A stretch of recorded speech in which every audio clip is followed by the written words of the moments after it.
All right, a Tuesday edition of The Zone right here on Sports Radio 810 WHB. Jason Anderson with you, Sterling Holmes, Deebs. We head up until 2 o'clock. The next 4 hours, we've got you. A lot of stuff to get into and talk about today. We will certainly talk some NFL football. We'll talk some Major League Baseball. Ken Rosenthal with a couple of updates released last night. Kind of interesting. Talk about that. Some college basketball on the docket as well. KU in action tonight. We heard from Bill Self last night on the Coaches Show, right here on Sports Radio 810 WHB. We'll talk a little bit about KU, K-State, Mizzou, with Myron Metcalf coming up at noon, our college basketball insider, presented by and benefiting Street Support KC when Myron joins us. 11 o'clock, we'll talk with Braden Gall, 440 Sports Podcast Network, ESPN Radio, Athlon Sports. Talk some college football with Braden Gall. The latest with the Michigan Wolverines and the coaching search for the Michigan Wolverines, including a particular name. No. You could say no all you want. It's Don't there. say it. Don't go there. Andy Reid. Okay. What are the odds of that? Matt Nagy. Shockingly, it's Matt Nagy. What are the odds of Patrick Mahomes? Actually, he's just Kelsey. He's going to retire and go coach football. I'm not sure, but we'll talk with Braden Gall about Eli Drinkwitz being named, what's going on at Michigan, the college football playoffs, etc. And honestly, how Mizzou dropped the ball on this contract extension for Eli Drinkwitz. The latest one.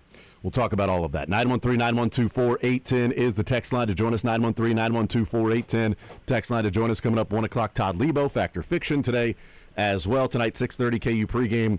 They play Towson at 8 o'clock tonight. So a pregame right here on Sports Radio 810 WHB starting at 6:30. We'll see if Darren Peterson will be available to play tonight. Missed practices with a quad cramping. I'd say you're good.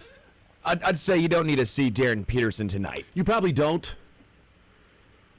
But I would say that you'd probably want to see Darren Peterson tonight just so he can play a few games in a row. Sure. Without having to miss with another soft tissue issue. With the hamstring, but now it's not the hamstring, now it's a quad issue. It was the cramping earlier in the year, then hamstring, then he got sick.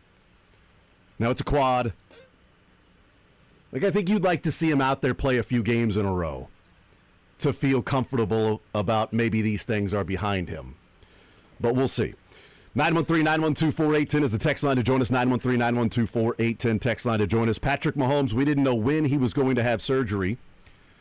We talked yesterday that sometimes, they wait for the swelling to go down. Joe Burrow had his surgery for the ACL, MCL, and PCL 10 days after the injury. And Patrick Mahomes, we thought maybe it would be a little bit longer as well. But he has the surgery last night. Successful surgery. Awesome.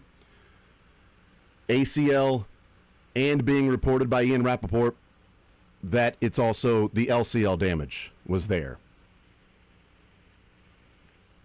Which,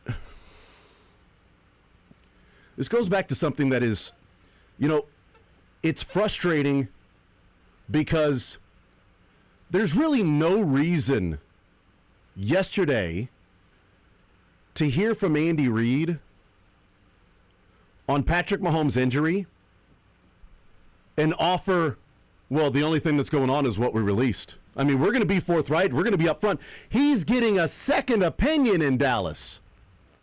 It's just the ACL. He didn't say it's just the ACL. It's just, well, what they found is what's being reported there. It was what they released. I mean, and then you go, we're forthright, we're honest, knowing damn well you are lying. Just flat out lying to people for no reason. Like, what's the point? Why offer that knowing he's not getting a second opinion last night? He went down there to have surgery. He knew the ACL and LCL were damaged. That's why he went to that doctor. You see the reporting and you hear from people in the business that cover the injury say That doctor in Dallas specifically specializes in LCL surgery.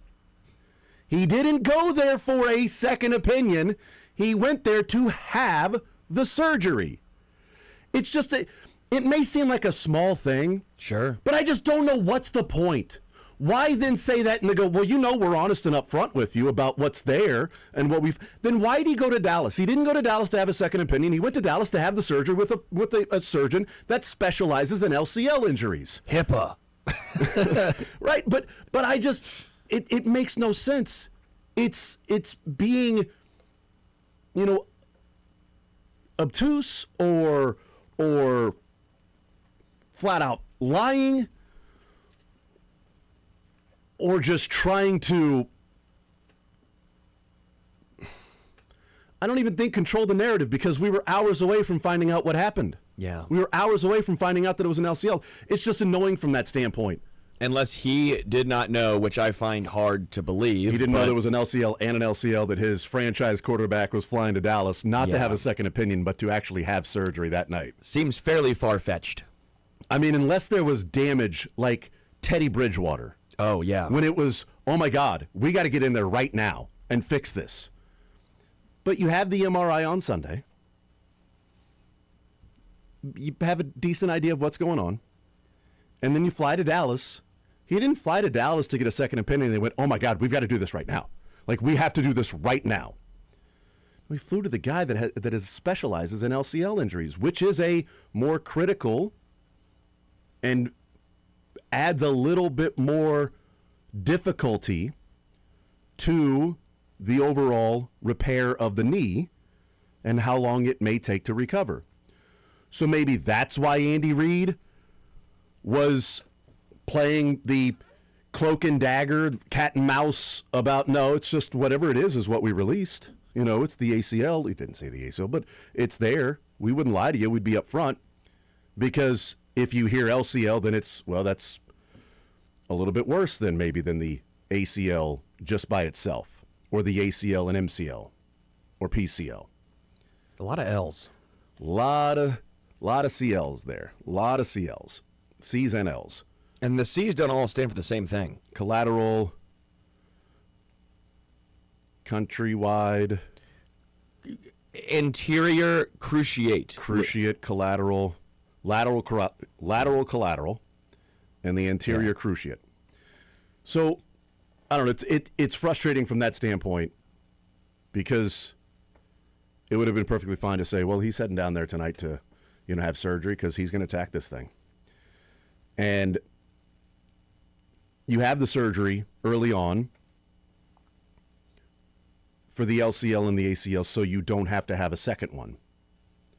So you get it done. You repair the LCL. You repair the ACL while you're down there, while you're getting the surgery, and you can get back to rehabbing quicker to attack it now.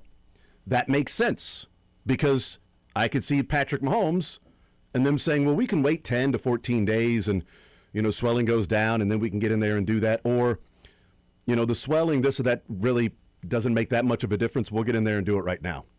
And then we can get started in 2 days with some degree of rehab. And I would guess Patrick Mahomes would say, yeah, let's do it. Who's the best LCL doctor in the country? Okay, the guy that multiple players have gone down to. Travis Hunter just went down there last month to repair his LCL. Same doctor. 2 other players in the last year that have torn their LCL went down to Dallas. Same doctor. It's what he does. He's the NFL LCL repair surgeon. Man, good branding for that guy. Yeah, if you probably make some good money doing that. Yeah. I mean, if you've just got to make sure that the LCL is torn as well, and so we hear that, we know that with Patrick Mahomes, it does, in my mind, change things to a degree. I'm not a doctor. I didn't stay at a Holiday Inn last night. I don't play one on TV. I don't get paid to do that. I get paid to present what I would think of the situation surrounding it, or to make of that. And from what I have read or heard, is that it does add a level of difficulty rather than just simply a straight ACL and that's it. The LCL seems to be by what I am reading from experts on this, is a little more difficult recovery timeline than an MCL or a PCL. Doesn't mean now it's like he's going to be out all of next year. Not at all. But there are two examples that we've seen with quarterbacks that I was going to bring up, one of them specifically, until we found out about the LCL. Then I think it changes the math a little bit. So if we look at Joe Burrow and look at the overall timeline of Joe Burrow, from Joe Burrow having surgery for the ACL, MCL, and PCL, not the LCL though, ACL, MCL, and PCL. He tore all three of those. From the time he had surgery until he was, quote, fully cleared. Joe Burrow was fully cleared for training camp. He practiced every single practice at training camp there, played in the final preseason game, but was fully cleared to play. That was on July 27th. That was 237 days after surgery. For Patrick Mahomes, What's that, 7.5 months? 8 months almost? Almost 8. it's not the full 9 months when he was fully cleared for activities. For Patrick Mahomes, if we look at the preseason games of 2026, and by the way, Joe Burrow played in the final preseason game that year. After being fully cleared on July 27th, he played in the final preseason game that year, which was 270 days after surgery. The first preseason games of 2026 are the weekend of August 16th, which is 244 days from now. That would be 7 days after Burrow was fully cleared. We are 258 days away from the final preseason game, which is 3 weeks after Burrow was fully cleared. And we are 272 days away from week 1 of the NFL season, that Sunday, week 1, which is 2 days after Burrow played in the preseason game.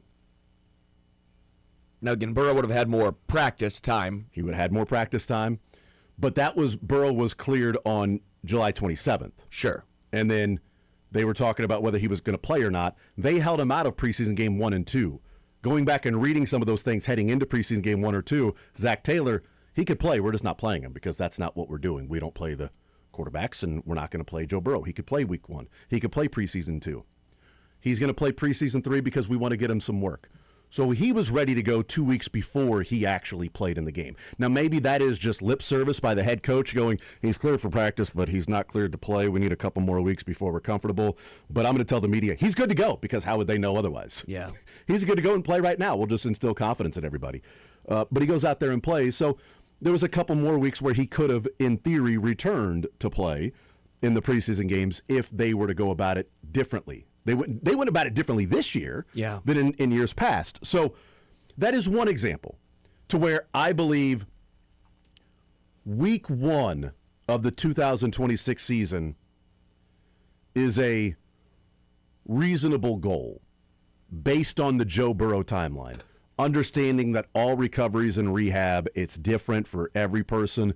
Burrow was in year 2 of his NFL career. Patrick Mahomes is 30 years old. So we're talking about 4 or 5 years of somebody's, youth to a degree, and how quickly they recover. A lot more tread on the knees and the legs for Patrick Mahomes.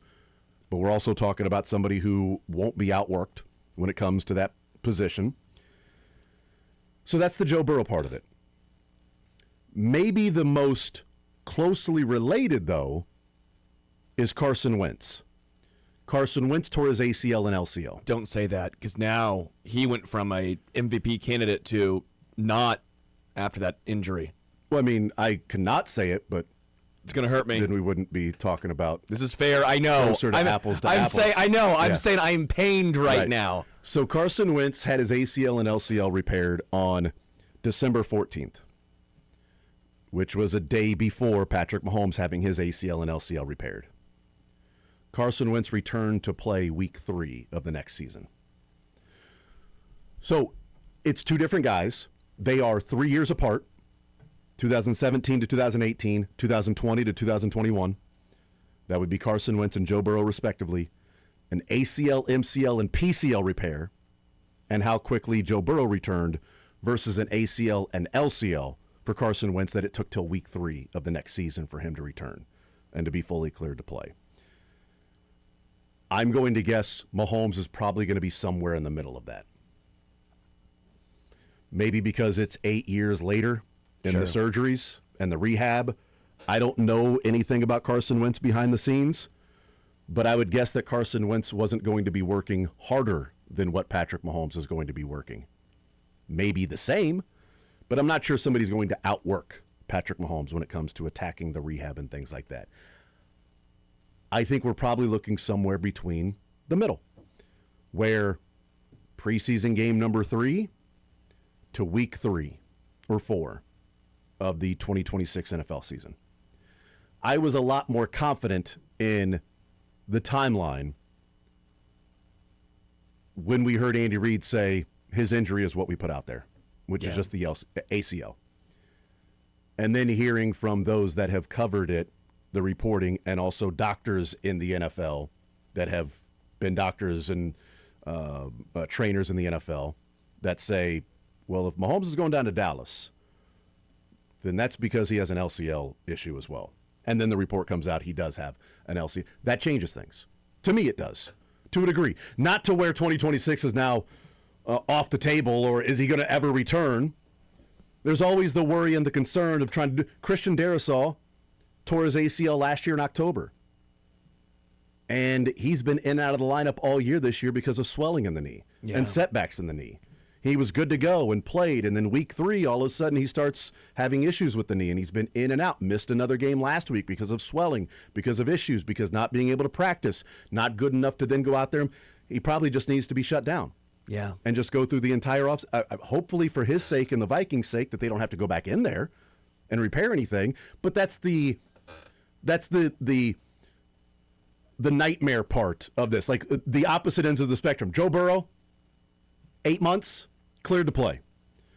Carson Wentz took about 10 months in week 3, and Christian Darrisaw still battling this year through it with a swollen knee that has kept him in and out and kept him out more than in of the lineup for the Vikings. Your goal is Adrian Peterson. Just do the, yes. Do the Adrian Peterson Your method. goal is to be a genetic freak. Yeah. And we thought Mahomes kind of was, right? He had like these, Gumby ligaments, and his knee pops out of place and then goes back in and no damage. It's all good. I guess for me, the concern is less so. Patrick's obviously better than Carson Wentz. Okay, let's go ahead and just throw that caveat out there. But there was a pre-injury and post-injury Carson Wentz. He was probably going to win MVP that year, and then he became unplayable the years following. Was that because of the knee, or he was going to win MVP because he was having an amazing season? I think there was multiple factors here, but the point remains there was a drastic drop off, and I think athleticism specifically was Derek huge. Carr was on his way to winning an MVP before he got hurt, and then turns out he was just Derek Carr who was having an amazing season. So I don't think that's the case with Patrick. I think Patrick's a better thrower of the football than those two guys in general.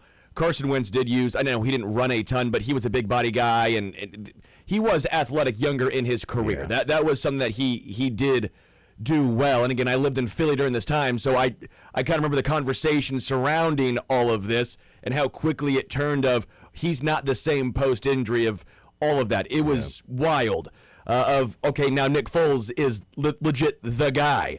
So I guess for me, that's a small concern. Are you more concerned about the long-term recovery of Patrick now that we do find out it's the LCL, or is that just one of those cases where you go, it just makes the return longer, but I'm not concerned about his performance long-term? I mean, it adds something to it, but my overall concern isn't.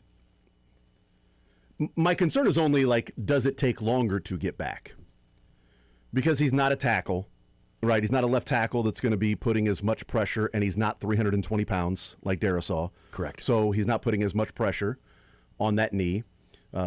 Although, we heard Aaron Borgman yesterday say that he's not a fan of the injuries to quarterbacks' front leg because that's the leg that's planting and torquing while you're throwing. So makes sense. In his view, he'd rather have that to Patrick Mahomes' right knee as opposed to his left knee. But again, And most everybody that's even talked about, well, the LCL adds a little bit, was Yeah, but full recovery, it doesn't necessarily mean it's going to be more than 9 months. It just means this is why the surgery took place. This is why they had it this early, was to get in there and repair the LCL and the ACL. If you wait a little bit longer, maybe you might have to have multiple surgeries, who knows, to repair one and then go back in and repair the other one, whatever it might be.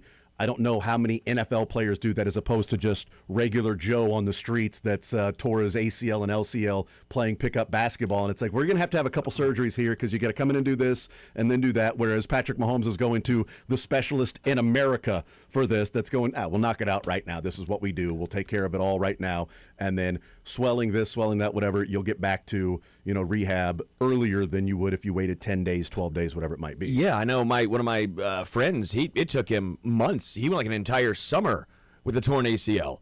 He lets me know it all the time because we had a fight in college and I beat him and he goes, well, I had a torn ACL. I go, it's not my fault. You shouldn't have came at me, big dog. Like literally like a fight? Well, it was a wrestling match more than less. Yeah, yes. More, yeah. Well, I'm 1-0. Just playing a little grab ass. I'm 1-0. That's all I'm going to say. I'm 1-0. Horseplay. It was thanks, Deebs. Yeah, some horseplay. Guys being dudes, as you would say. It was guys being dudes. But he didn't have surgery on his ACL for 6 months. I mean, it was a long time. So Tiger, played a round of golf. He played a round of golf very famously. Golf, yeah. So again, it all depends. I'm just enamored at how quick this happened because this just feels. I don't want to say too quick, but this is just. I don't want to say unprecedented because I'm not in the ACL doctor business. It's not my business. Yeah. But I don't remember hearing someone. I was thinking about going to ACL doctor business. I was thinking about going into it. It seemed lucrative. Yeah. It seemed lucrative. Seems like it was the right career path, but I chose poorly. Sterling Holmes, the knee guy. Like I thought that'd be a good tagline, but. Well, that's why Patrick went over to Columbia because he went to the LCL specialist, the knee guy, Sterling Holmes. The knee guy. Yeah, not getting a second opinion. He's getting one surgery. Yeah. So I don't know. I guess I'm enamored at how quick this happened because I did not think. You're right. After hearing Andy, I go, oh yeah, he's getting a second opinion. This is normal. He's going down there. I don't think much of it. He'll get surgery in 10 days, and we'll see from there. And we find out last night he was getting surgery, and that's just mind-blowing to me. We'll take a timeout. We'll come back, and we'll hear from Tom Brady. He was on the Let's Go podcast last night that aired on the Monday Night Football. Westwood won, and he was asked about his ACL injury, recovery, timeline, rehab, and everything, and advice he would give to Patrick Mahomes. We'll hear Tom Brady on the other side of the break. More Zone next.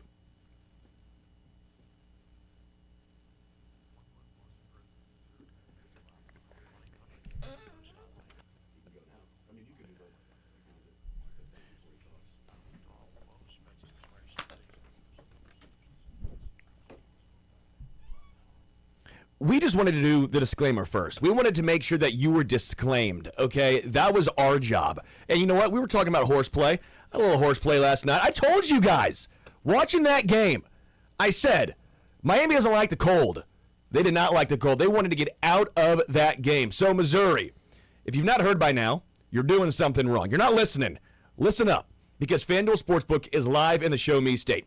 They are kicking things off with an offer that's extremely tough to beat. Right now, new customers can bet $5 and get $300 in bonus bets, win or lose. It doesn't matter. Win or lose. Bet $5, get $300 in bonus bets. So whether it's football, basketball, hockey, or more, you can bet this all on an app that's safe, secure, and super easy to use. So all you need to do, download FanDuel today or head over to FanDuel.com/Missouri to join all the excitement. Because Missouri, it's time to play your game with FanDuel.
See, there we go.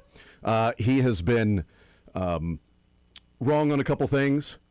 So I present that before this. The only reason I'm playing this is because of the LCL aspect. Whether he wants to act like he's, more in the know with a Rashee Rice viewing of a video and seeing somebody slowing down or not, this is something I would give a little more weight to, but people can take it with a grain of salt. And I'm presenting what David Chow had to say. This is before Ian Rappaport reported that there was an LCL. So this is David Chow in hearing that Mahomes was heading to Dallas. And so why I give it a little more weight is because this is his opinion when he heard Mahomes was heading down to Dallas and the LCL and what that means. There was worry for ACL and LCL. If you go back and look at the video, his knee bows outward, stretching the lateral collateral ligament, and buckles tearing the ACL. That was always the worry. And this news tonight essentially confirms it. Why? The surgeon in Dallas has a mini specialty in lateral collateral ligaments. He did Jalen Smith's LCL coming out of Notre Dame, and most recently, Travis Hunter traveled to him to have his LCL done, lateral collateral ligament, and Patrick Mahomes likely has that as well as the ACL. Also, that's the reason for early surgery. Micah Parsons with an isolated ACL has not had surgery yet, same day as a tear of Patrick Mahomes, same level of superstar. The reason to hurry and do the surgery for the LCL is it is a true repair. So it is multi-ligament is what it seems for Patrick Mahomes, more than just ACL. The good news is he's on the road to recovery, and he still has a chance to be ready for this upcoming season, but the road is harder with now essentially confirmation based on insider knowledge, not insider information, of likely a multi-ligament injury for Patrick Mahomes, ACL as well as the lateral collateral ligament, which is the reason to go to Dallas and have surgery immediately tonight for a repair. Good luck to Mr. Mahomes, and more information at sicscore.com. So that was the reason I played that is because that was before Ian Rappaport presented the LCL, and he said based on not insider information but insider knowledge of why you would do this and do this right now is because there is an LCL injury in that. And he said it complicates things, but still a chance to be ready for the season next year. But it just adds a level of complication to that. But it's also why you would go and get it done right now. As he said, it's a full repair to the LCL and then the ACL as well. So there's that information. Here's Tom Brady last night on the Let's Go podcast with Jim Gray. And Tom Brady was asked about the Patrick Mahomes injury. And this is about a 3-minute clip. It's Brady going through a lot of different avenues and different ways of talking about his rehab. But here's Tom Brady weighing in on Patrick Mahomes. I think I did it in the exact same year that he did it. Mine was at the beginning of the season. His is much closer to the end, but it's a tough injury. But I know one thing about Patrick. He's very tough. He's very resilient. He's going to work extremely hard to get back. And you see these ACL tears happen a lot in the NFL, and it's tough to see it happen because you have these incredible athletes that are at the top of their game. You get hit the wrong way or kind of contorted a certain way, and all the force goes to these, knees, or some cases guys break ankles, and we saw Fred Warner earlier this year. Just seen a lot of tough injuries this season, and it's the nature of the sport as well. So the game doesn't stop. Things continue to move on. The players that are out, they work hard to get back, and usually the team that wins in the end is the one that's been healthy and has kind of withstood the challenges of the season, the different adversities better than everybody. And I know the Chiefs are basically eliminated from the playoffs, and they've had a tough season with a lot of injuries themselves. This one now to Patrick, but we wish him the best in his recovery. Hopefully it's fast, and hopefully it's a successful surgery and he can get back on the mend. If you can take us back, did you fear your career was over or that you might never be the same? Fortunately, I didn't have those thoughts in year 9, and I was very blessed because I had my best friend take care of me for 20 plus years, Alex Guerrero, who's just been so masterful in taking care of my body for as long as I played. And I had a pretty significant MCL tear as well, so I did my ACL and my MCL. But it's a tough rehab. It's one of the toughest rehabs. I just remember every day pushing myself, and it's always the same amount of pain and discomfort, except you're making progress through that pain and discomfort, which is a hard psychological thing to battle. You feel like, God, every day it doesn't feel right, except you're gaining range of motion and you're gaining strength, and you are on the road to recovery. So I wish him the very best. If you were to talk to him, what would you say? The only thing you could do is focus on what's ahead of you and not look back and just say, okay, this is part of what my career is going to be, and a lot of people have gone through it, and a lot of people have overcome it.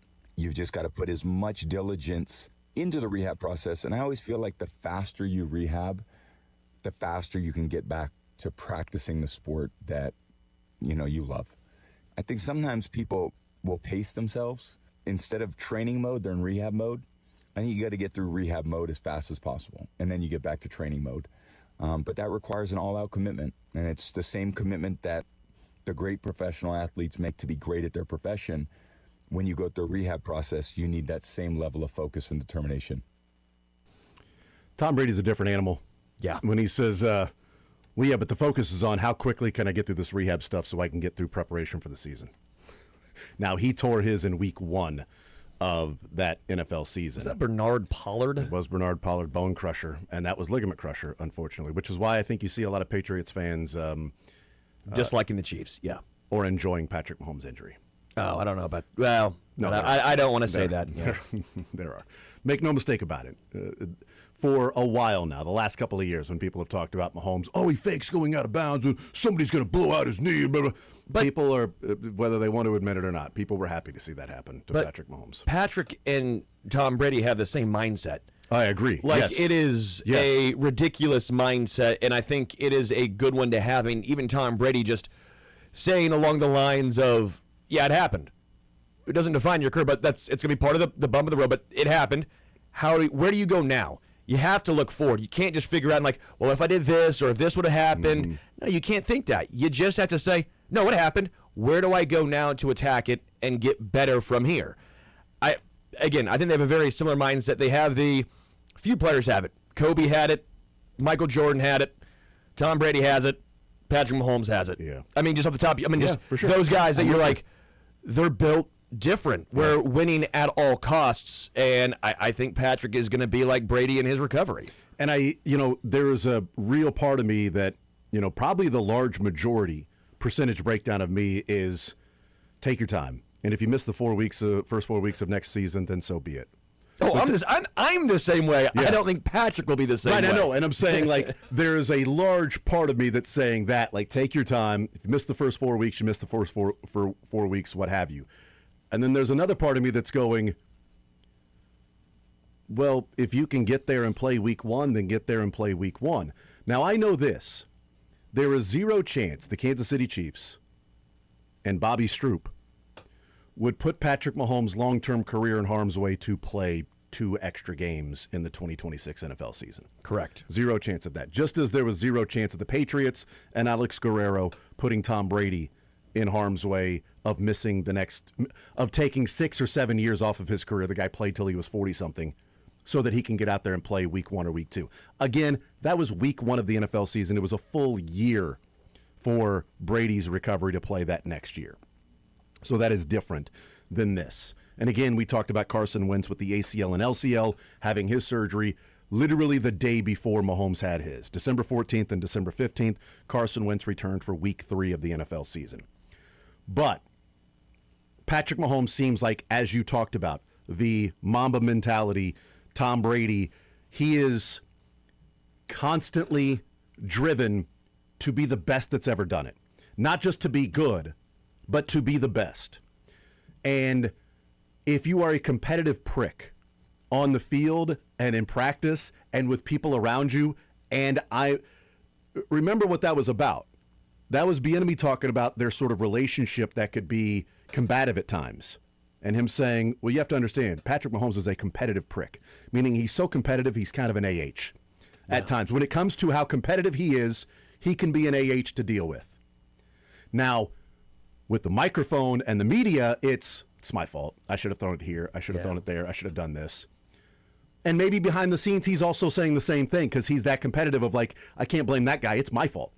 I did this. My fault. I did this. So I've got to be driven to be better from this standpoint and that standpoint. It's the reason why this year he was running a lot more is because he's that competitive. He did not want to allow his team to not make the playoffs. So whatever it takes to get to the playoffs, and if that means I am going to be hit literally in the first 14 weeks of the season more than any other time in my career, I have been hit more times. I'm scrambling more in the first 14 weeks of the season than I have at any first 14 weeks of the season in my career, then that's what it's going to take. That same mindset, we all believe, right, that that's going to be the attack of the rehab. And Brady's built differently in that he said, well, you know, some people will pace themselves in the rehab. You got to get through the rehab so you can get to you know, off-season workouts and season prep. And I'm like, that's like, how can you hard work yourself past a rehab? Like, even though you work hard, like you can't biomechanically, you know, and he probably would find a way. I mean, right? Like, what can you do? And you know, Aaron Borgman said yesterday, you know, and I thought it was an interesting point because Nate asked him, "Can you be just a hard worker? Can hard work make it go faster?" And he's like, "Well, you can't change how quickly, you know, your ligaments in your body and your tissue repair." He said, "But what you can control is your commitment to it. How often you're getting treatments during the day. Are you getting them every single day? Are you staying on a specific routine? Are you doing the things when you're away from the facility that you're supposed to be doing? Are you supposed to be non-weight bearing, but you're like, let me just walk to the store real quick. Let me do this." No, the full commitment is there. That's how you can get back quicker. You know, because it was talking about Josh Simmons. Well, Simmons has been here every day, you know, doing this and doing that. And Aaron's point was, well, that's sort of the commitment to make sure that you are on schedule, doing everything possible you can do, and not allowing room for a setback because you took something for granted or you were a little cavalier this week or that week, or you had a couple of days where you weren't wearing the brace because it was kind of uncomfortable and, you know, I'll be fine. And I'm going to guess that Mahomes and Bobby Stroop and his team of people around him and the Kansas City Chiefs and the trainers there, not Megan, but the trainers that are there in the Chiefs facility. You know when she says, "Give me your arm" in that commercial, it's a knee brace? I know, she's all about that brace, Is this, was this foreshadowing? He's going to be wearing that brace next year. Rigged. Has to be. This is Patrick, everybody. He does sports. Did Megan, son of a gun. People are asking, did Megan Trainor rig this by having the knee brace foreshadowing the injury to Patrick? Some folks are asking, and I'm some folk. Never thought about that. The script is crazy, dude. The NFL script is mind-blowing here. Yeah. But we'll see. And I think we can all agree that if there's somebody you trust to be fully committed to the rehab process, to attacking it, dude, if somebody said Mahomes is starting rehab on Wednesday, December 17th, would anybody be surprised? You'd be like, "Oh, really? He waited that long? He waited 2 days to start rehab?" Like, I would guess that he's probably saying, "Okay, when can I start? What do I need to do? I mean, obviously, I've got this knee, you know, non-weight bearing, but what can I do? What is there that I can do right now to start this?" So we'll take a timeout. We'll come back, continue rolling more zone next.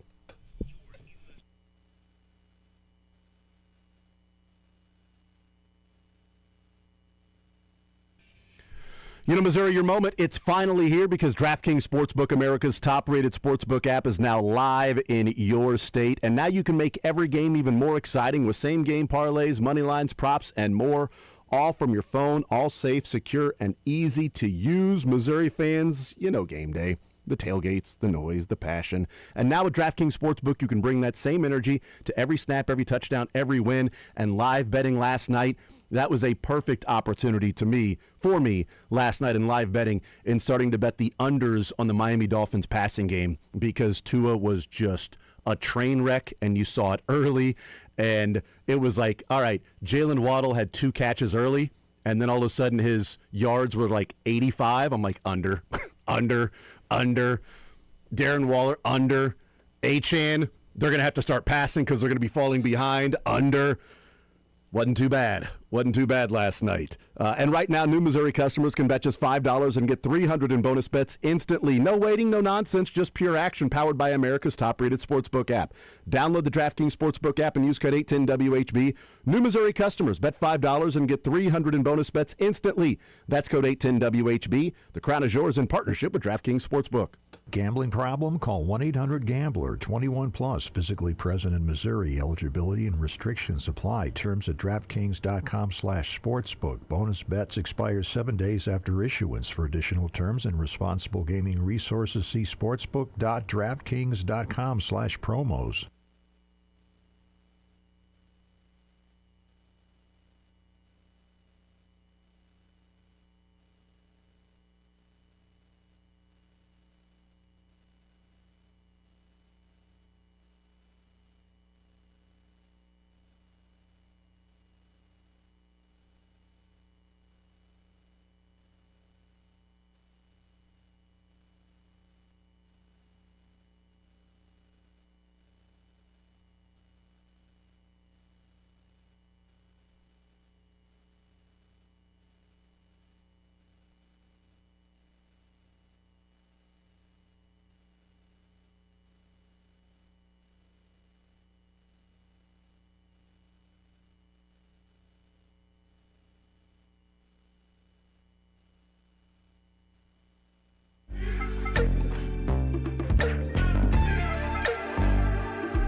speaking at a turn or anything he said off the air. He said this on the air, so I thought this was fascinating because he's a Michigan guy. And he said in spring football, they were talking about Sherrone Moore and what he's doing behind the scenes. And it was sort of a well-known secret that was there, which I find to be really fascinating. If it was that well-known around there during spring football, then did it come to light because he wasn't winning enough and they were ready just to move on and find somebody else, and this was the way to get it done, and they didn't think it would blow up like this? Because they lost to Ohio State, maybe is more apt description of that. Yeah. I doubt that that's the case. I feel like it came to light because, like, it feels like they had to do something because he started acting erratically to some degree. Again, if good point. you're reading the police reports and kind of trying to understand the timeline of events. But at the end of the day, like, here's what's really weird. I'm just going to kind of call on my own, like, sort of random experience in all of this. Like, I cover the Predators, the Titans. I cover SEC football. I cover Nashville SC. There are things when you are on a beat that you just know about certain players, a certain behavior, let's call it, similar to Sherrone Moore. And you just know stuff. Like, it just kind of is in the air. You're never going to report on it. You're never going to use it in a story. You're never going to say it on the air unless it becomes meaningful like this. And he certainly, unfortunately, doesn't ever happen before a coach is fired or a player is, graduates or whatever. Like, and so that like when it gets to the point, and the reason I say all that is because, like, it takes a certain level of a certain type of behavior to get to a point where everyone just knows, right? Yeah. Like, there are certain people in very high level in media at my company that we know, just like, like, there's stories about certain folks that like everyone in Tennessee just kind of knows about this one particular individual all throughout his career. Like, it has to reach a certain level for it to be that way. If you're just like, if you've done one thing and you make one mistake and you're just kind of keeping this one thing private or whatever, like that doesn't, you don't have those types of conversations off the record, or when you're having a beer with a coach or a player or your buddies or another beat reporter. Like, you don't, like, when you all just kind of roll your eyes about something, that behavior has reached a certain level where we don't even have to talk about it on the record. We all just kind of know. And that is, when that happens, I then start to look back at Michigan and say, wait a second, like, if everybody knows, again, like, if it's just like the weird internet behavior, I don't know how to evaluate that on a moral level. The internet's a weird place. People do weird things. They slide into DMs all the time. Like, people are trying to, they're out here just trying to have fun. You know what I'm saying? Like, there's nothing illegal about some of that. The staffer element of it all is obviously misconduct and very Bobby Petrino. And so I don't, like, you've got to, like, at what point is it, do you cross a line? Do you know that he's crossed the line? You see what I'm saying? Like, it's really hard to pin that stuff down. So I err on the side of, like, it's an affair. It was this other relationship. It's extramarital. It's not my business, but it was happening with a staffer, so it needs to be changed, or there needs to be a fine, or there needs to be a punishment, something. But there's no crime in there. It got crazier when the crime started. Like, that's the part that got crazy, and that's more mental health than it is anything else, honestly. Yeah, and you can see when a guy's sort of world is crashing around him, and it goes from Monday, from some of the reports, that she decides that she's going to just end the relationship, and he didn't really take too kindly to that. And a couple of days later, all of this stuff starts to break. What do they do at head coach now? Because there've been a couple of names. Eli Drinkwitz, certainly one of them. He just signed the contract extension, which did not really contractually connect him to Mizzou, even though that contract extension took place. It's not like Kurt Cignetti or Matt Rule when they increase that buyout if he leaves. But what do you make of this coaching search now? And will it go the route of some of the others that we've seen, of the smaller level group of five or coordinator aspect, or can Michigan grab a Willingham or an Eli Drinkwitz or a DeBoer?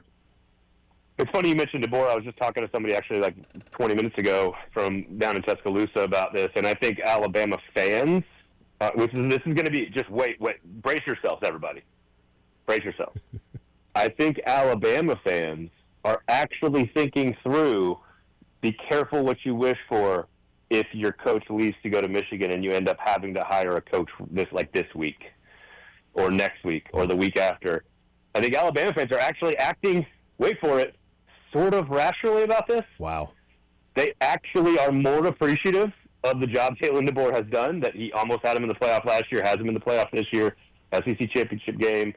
Like, I think he actually, like, the Bama fans are kind of like, well, I don't know, if we lose to Oklahoma, maybe, you know, whatever, maybe he's on the hot seat too. Wait a second, Michigan's going to take him? I think it's a very strange thing for Alabama to be. Otherwise, I think it's going to function a little bit more. It's not going to function, in my opinion, like the LSU search, where they had a target, they spent huge on a target, they went and got that target. I think it's going to function a lot more like Penn State, where they're going to ask some big names, they probably get a couple of no's, and then they've got to really find out what's the best strategy. Like, Jesse Minter is going to be a head coaching candidate in the NFL circles. Like, he's going to be a candidate probably for the Titans, and or he'll at least get an interview. And I think he can get an NFL job. I don't know if he's too tied into all of this stuff to go back to Michigan, for example, right? But that's a name that you would think, okay, really established defensive coordinator, tied to a national championship team, knows the building. Well, maybe he knows the building too much, you know. And so otherwise, like, you know, Brian Kelly should be a candidate. I don't know why he wouldn't be a candidate. Like, you're at the point of the search where the guy who won a division championship, won a Heisman, and a bunch of games at LSU is probably still a pretty good candidate. You know, he's from that area. He's a little bit more Midwestern, of course, so he's been coached in Michigan multiple times. Like, he's a little bit more of a fit in Michigan than he certainly is at LSU. Lincoln Riley, is that a name you're going to go after? I think these are some of the names you can explore every path. Yeah. I don't think you want to explore, like, never before been a head coach on the college level and is a coordinator in college. That's, I think, the only name you have on that list is probably Jesse Minter, but that's because he's in the NFL and has NFL experience, which carries more weight to it, you know. So I don't know. I don't think there's, like, Matt Campbell was one of the last sort of, like, he's been at his job a long time. It's going to take a lot to pry him out of there, but eventually Penn State is just better than Iowa State, and you got to go get him. So I have a feeling it's going to be more that direction.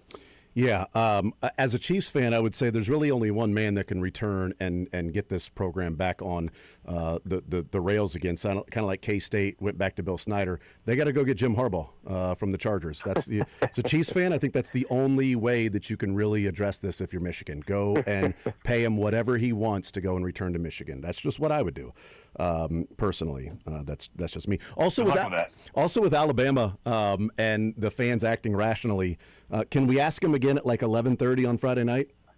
Yeah, that's good. That's a good point. Very valid point. Depending on what happens there in Norman. It's a fascinating matchup. I mean, not to pivot off off into that conversation, but it's a really, I mean, like, elite rush defense against a team that can't run the ball. They played earlier, but like Alabama was so much better, but Oklahoma won. Like, it's just a genuinely great, interesting matchup. What I do find funny, my favorite factoid and I might need somebody that's listening to confirm this, but my favorite factoid so far that I've learned about the playoffs, Oklahoma, Alabama, and Indiana all technically the exact same Pantone color. And so, like, literally Oklahoma's Crimson and Cream, Indiana calls themselves Crimson and Cream, the Alabama Crimson Tide. Like, can we get a little diversity of thought with these teams, please? If only there were more Tigers around. You know, just Tigers this and Tigers. We need more Tigers. At least one more, I would say, in the college football playoff. No, that's a really interesting point. Well, I've got buddies. So tons of Indiana grads in Nashville, and I've got buddies that already have tickets.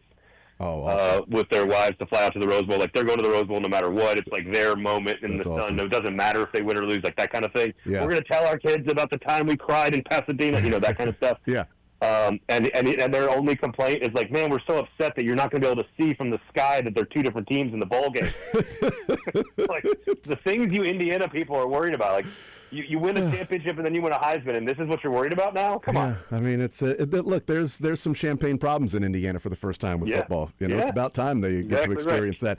I wanted to ask you about Eli, though. Eli Drinkwitz, his name is being talked about, whether he takes the job or not. But one of the things that I wanted to ask you about is, you know, Eli signed this latest contract extension that, you know, gives him more money, and apparently 8 wins at Mizzou is all it takes to get an extra year added to your contract in perpetuity, and an extra $200,000 if you win 8 games at Mizzou.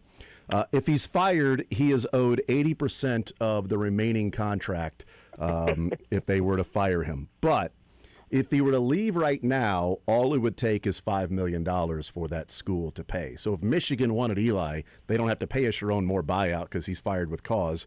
They would simply pay $5 million to Mizzou. Next year, it would be $4 million. And I feel like Mizzou has completely dropped the ball on this. Like, you are giving him an extension a number of times and giving him very, very high degree of security while not really giving yourself much security. And what's the point of a contract extension if you're not going to protect yourself from that person leaving, except just to say, hey, we want you here. Yeah, he knows that. But if Michigan wants him and wants to pay him $13 and pay the $5 million buyout, Missouri isn't really going to match that. And while Kurt Signetti and Matt Rule put in $15 million buyouts if they were to leave, those particular schools. And Missouri says, it's 5, because who would want to leave Missouri? Well, look, I think I've said this before with you guys, and I'll say it on every other platform or show or podcast or radio show I've ever been on. The most lopsided one-way rivalry in the history of college football, agents versus athletic directors. Yeah. Athletic directors have largely been getting their clock clean in this negotiation for the better part of 100 years. Yep. So yeah, that's all I got to say on that, really. Yep. If Missouri wants to fire Eli Drinkwitz right now, they would owe him $44 million. If he wanted to leave, they'd owe him $5. He would owe him $5. Like, that doesn't seem. It doesn't seem. Hey, we don't want you to go anywhere, so we'll give you this contract extension. But if you leave, you really don't have to really pay all that much. I mean, we're not going to increase that at all. What's interesting is that he is very much like in the ballpark of the Matt Campbell level of candidate for Michigan. Yeah. You know what I mean? Yeah, absolutely. And it was like, okay, they've survived this. Well, now there's one more thrown out there. Visiting with Braden Gall, 440 Sports Podcast Network, Athlon Sports, ESPN Radio. What do you make of Kansas State going with Colin Klein? It was quick. They get the offensive coordinator out of A&M. He's heading to the playoffs with A&M to be the OC. He's got the dual roles now with the OC by day and head coach of Kansas State by night. There's always a risk, it feels like, when you go back and get like the prodigal son returning. What I love about this connection, Braden, is that he played for Bill Snyder and he coached with Chris Kleiman. And this wasn't a bad breakup where you're firing Kleiman or there's a scandal. And I think other situations, if Bill Snyder was 5 minutes away and had 2 doors down of an office from you and Chris Kleiman was around all the time, like, I feel like there might be some coaches that would be insecure about, well, this guy's still around and I got to deal with that and his name's up there. But if you're going to hire somebody to come in and be able to navigate that, to also then have the ear of both of those guys to move forward, it seems as good of a situation to start out with a coach who's never had head coaching experience. No, I completely agree. And I think, giving him an environment to develop, we'll see if, how do fans feel about that? Are the fans going to be all over that? Are the fans going to acknowledge that level of patience and development? That remains to be seen. The NFL's different, but, that was supposed to be the conversation around Brian Callahan here in Nashville. It's like, oh, hey, he needs to learn to become a head coach, and Cam Moore's going to have to learn to become a, quarterback. Again, NFL's totally different. There's no, like, Brian Callahan doesn't have the history that Colin Klein has, didn't play there, like all that kind of stuff. But it's always interesting when you sort of are going into, like, I think it's smart. I think it's good business to tell the truth to your fans and say, look, like, this guy, we think the world of this guy. We all love him. We know he's got the skills. We love the offenses he's been designing at A&M. And, like, he checks all these boxes. But, hey, he doesn't have the same established history of CEOing the way the previous 2 guys did, or the legend and then the previous mentor. Like, I think preaching honest patience is actually, it can wear thin over time pretty quickly. Like, you got to show progress.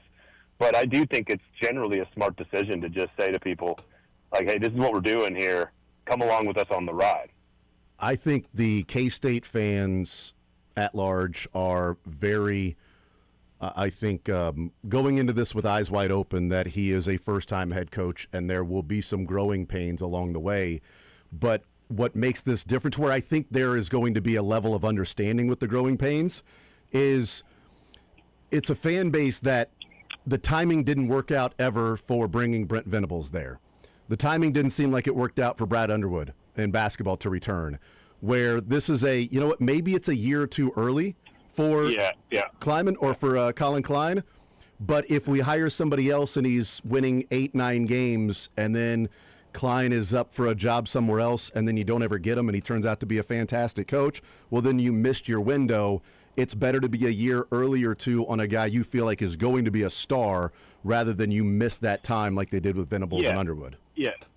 And no question, you never know. You might have a chance to hire Venables next year or the year after. You never know. Like, you can always also err on the side of, like, the beloved figure, right? Everyone's a little bit more forgiving.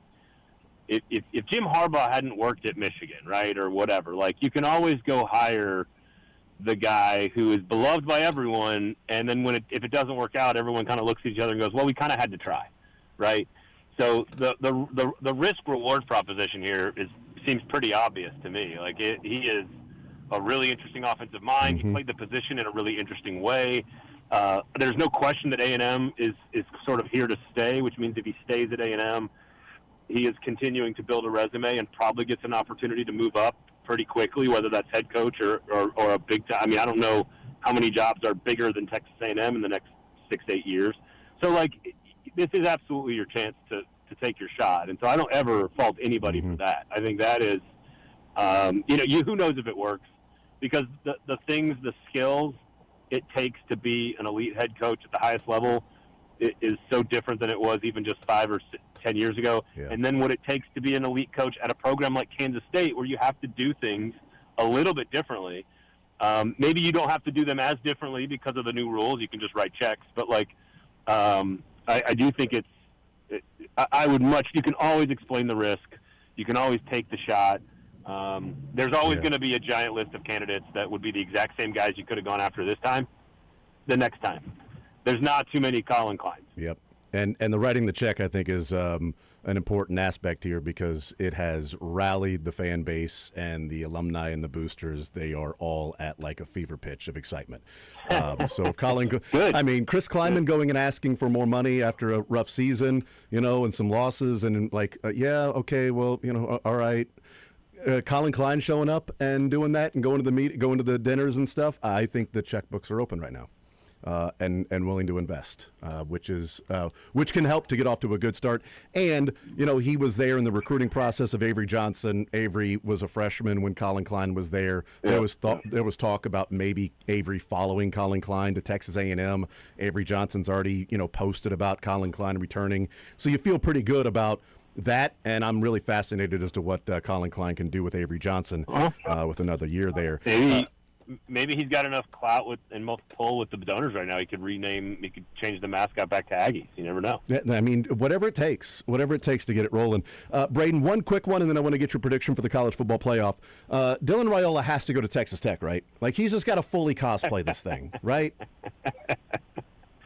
Sure. Why not? Come on, man. It's the only destination for him. He wants to go to Texas Tech so badly. He's just afraid if he does it, people will say that he's acting like Patrick Mahomes, which he is telling people he is not doing.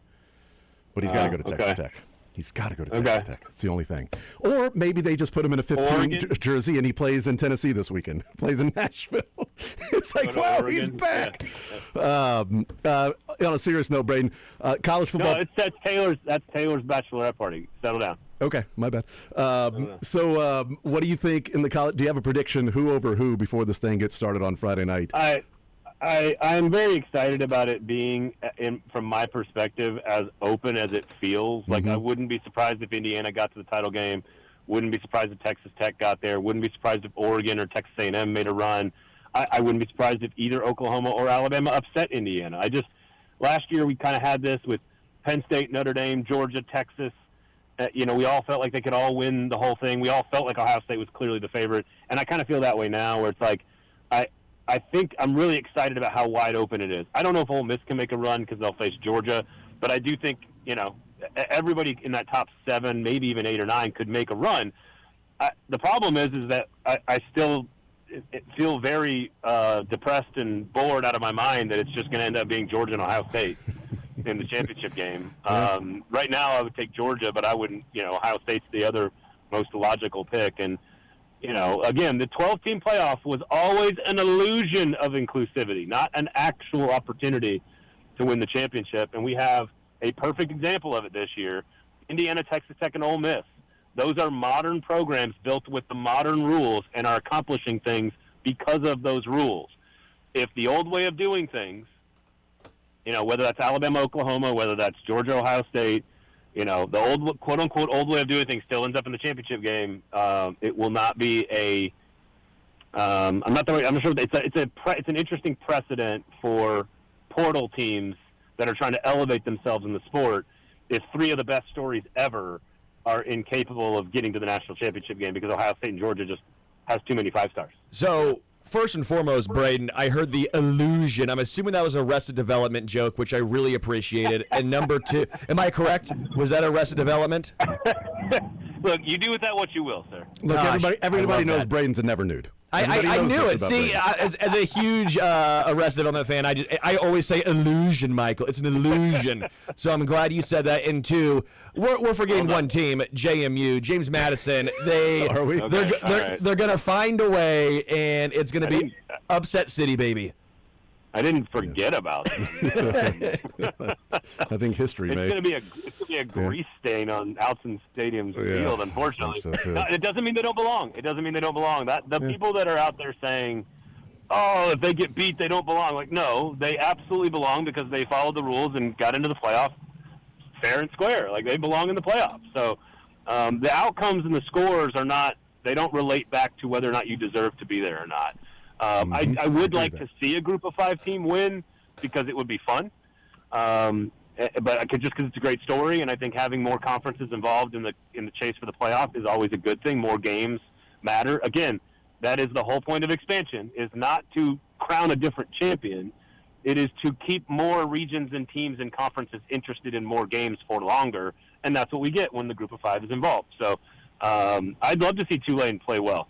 I think they actually are going to play much better. I'm not talking about James Madison here. I'm talking about Tulane. I think Tulane could actually play much better than the matchup early in the season for a number of reasons. Quarterback, offensive line being healthier, no Kiffin, harder to beat a team twice, et cetera, et cetera. So it'll be interesting to see what happens in those games. I am rooting for James Madison to somehow make it interesting. There's a reason it's on during the Bears-Packers game. Touche. Braden Gall, 440 Sports Podcast Network, Athlon Sports, ESPN Radio. Braden, you're the man. Appreciate it, brother. Enjoy the first round of the playoffs. We'll talk next Tuesday, man. Looking forward to it. Have a good one, boys. Absolutely, you too. There's Braden Gall. Great stuff from him, as always. 440 Sports Podcast Network, Athlon Sports, ESPN Radio. And a good breakdown there with all of the drama in Michigan, where they go from here, Colin Klein, the college football playoff, et cetera. We'll take a time out, come back, continue rolling. Myron Metcalf will join us at noon from ESPN Radio. We'll talk some college hoops with him. But on the other side, I do want to get into something we discussed there with Eli Drinkwitz's name being put into the mix of the next coach at Michigan and the money it would take to get Eli out of Mizzou being something that is not an inhibitor for the Wolverines. I want to talk about that and Missouri and Laird Beach dropping the ball on the contract extension for Eli Drinkwitz. More Zone next.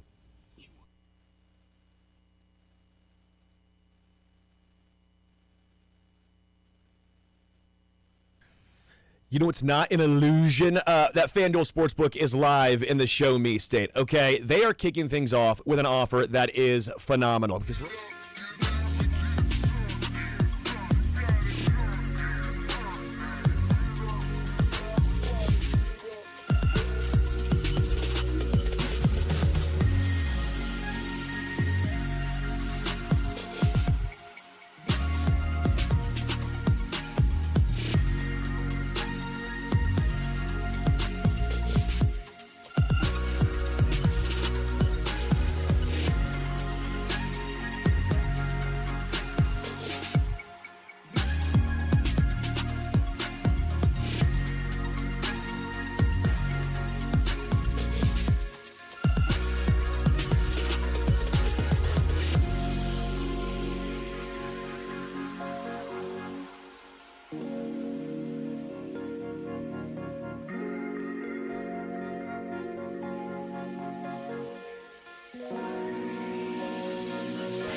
up until 2 o'clock. Coming up at noon, Myron Metcalf will join us, ESPN Radio. Benefits Street Support KC when we talk with Myron. Some college basketball on the docket with him.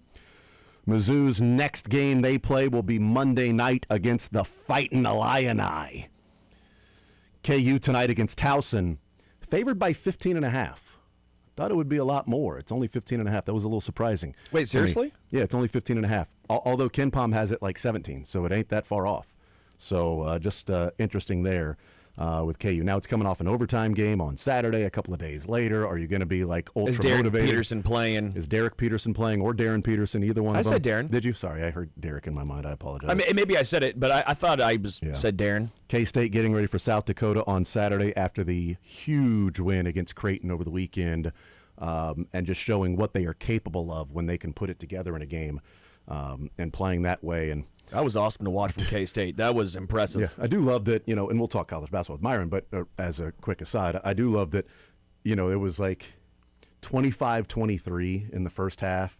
It was like Creighton has yet to turn the ball over. Creighton has 0 turnovers. And then like the next 5 possessions, they had 4 turnovers. And it was like, run out, dunk, run out, layup, steal, run. I'm like, well, it came in a hurry. And all of a sudden a 21-5 run. And this thing started to get out of hand. And it gave K-State a big enough cushion to where they could just hold Creighton at bay there in the second half. We'll talk about that with Myron Metcalf and preview that Mizzou, Illinois Fightin' Illini the bragging rights game there in St. Louis on FS1 Monday the 22nd at 7 o'clock. And that KU game tonight right here on Sports Radio 810 WHB. But I want to talk about, some college football, and we were discussing with Braden Gall about what's going on in Michigan and obviously all the behind-the-scenes stuff and the investigation that's now going on. Ward Manuel may be, on the hot seat if there is evidence that he knew about this, but ignored it because they were winning, and it was the off season after what they did a year ago and beating Ohio State, etc., and going into this year and not wanting to rock the boat and kind of just hoping it will go away or stay quiet. If that is the case, then Ward Manuel's job may be on the line. They've hired an outside firm to do all the investigation into the athletic department.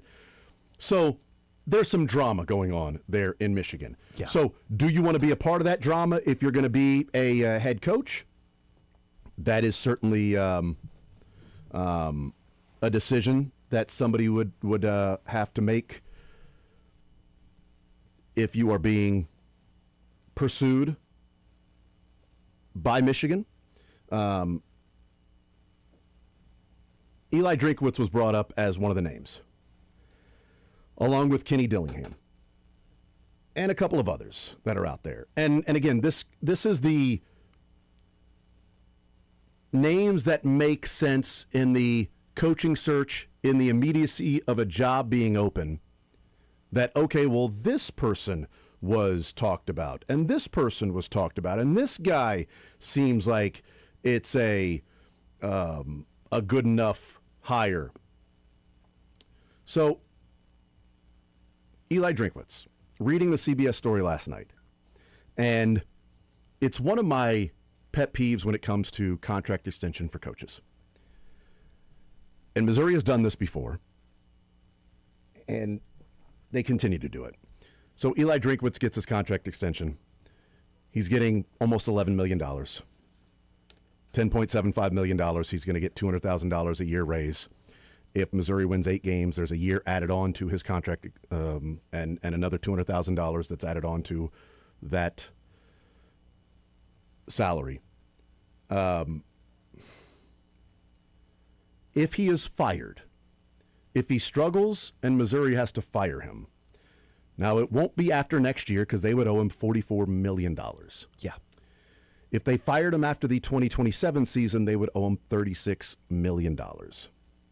If they fired him after the 2028 season, they would owe him $28 million. If they fired him after the 2029 season, they would owe him $19 million. Eli Drinkwitz, as long as he doesn't want to go somewhere else, will be the head coach at Mizzou for the next 4 years. Correct. The issue I have with this is how lopsided it is. Like, Laird Veach has a responsibility to the university.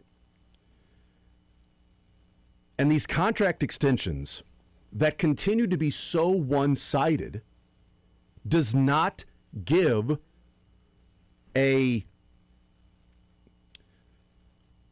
some sort of a security to the university when you're giving so much security to Eli Drinkwitz. I know that you don't want him to take another job, but this feels a little Joe Flacco-ish in that, well, you just won a Super Bowl and he's up for a contract extension. You can't let him walk because what happens if you end up with a really bad quarterback? So we know what we have. We think we're heading in the right direction. Also, that whole Super Bowl thing.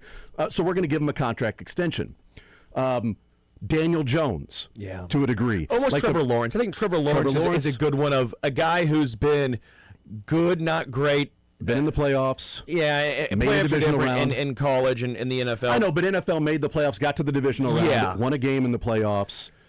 Whereas, Mizzou hasn't made the playoffs, but that's different, right? Yeah, We're again, talking about it's something different. But it's back-to-back double-digit win seasons for Eli. Not this year. They can get to 8, but they've got 7. It was a down year for Mizzou.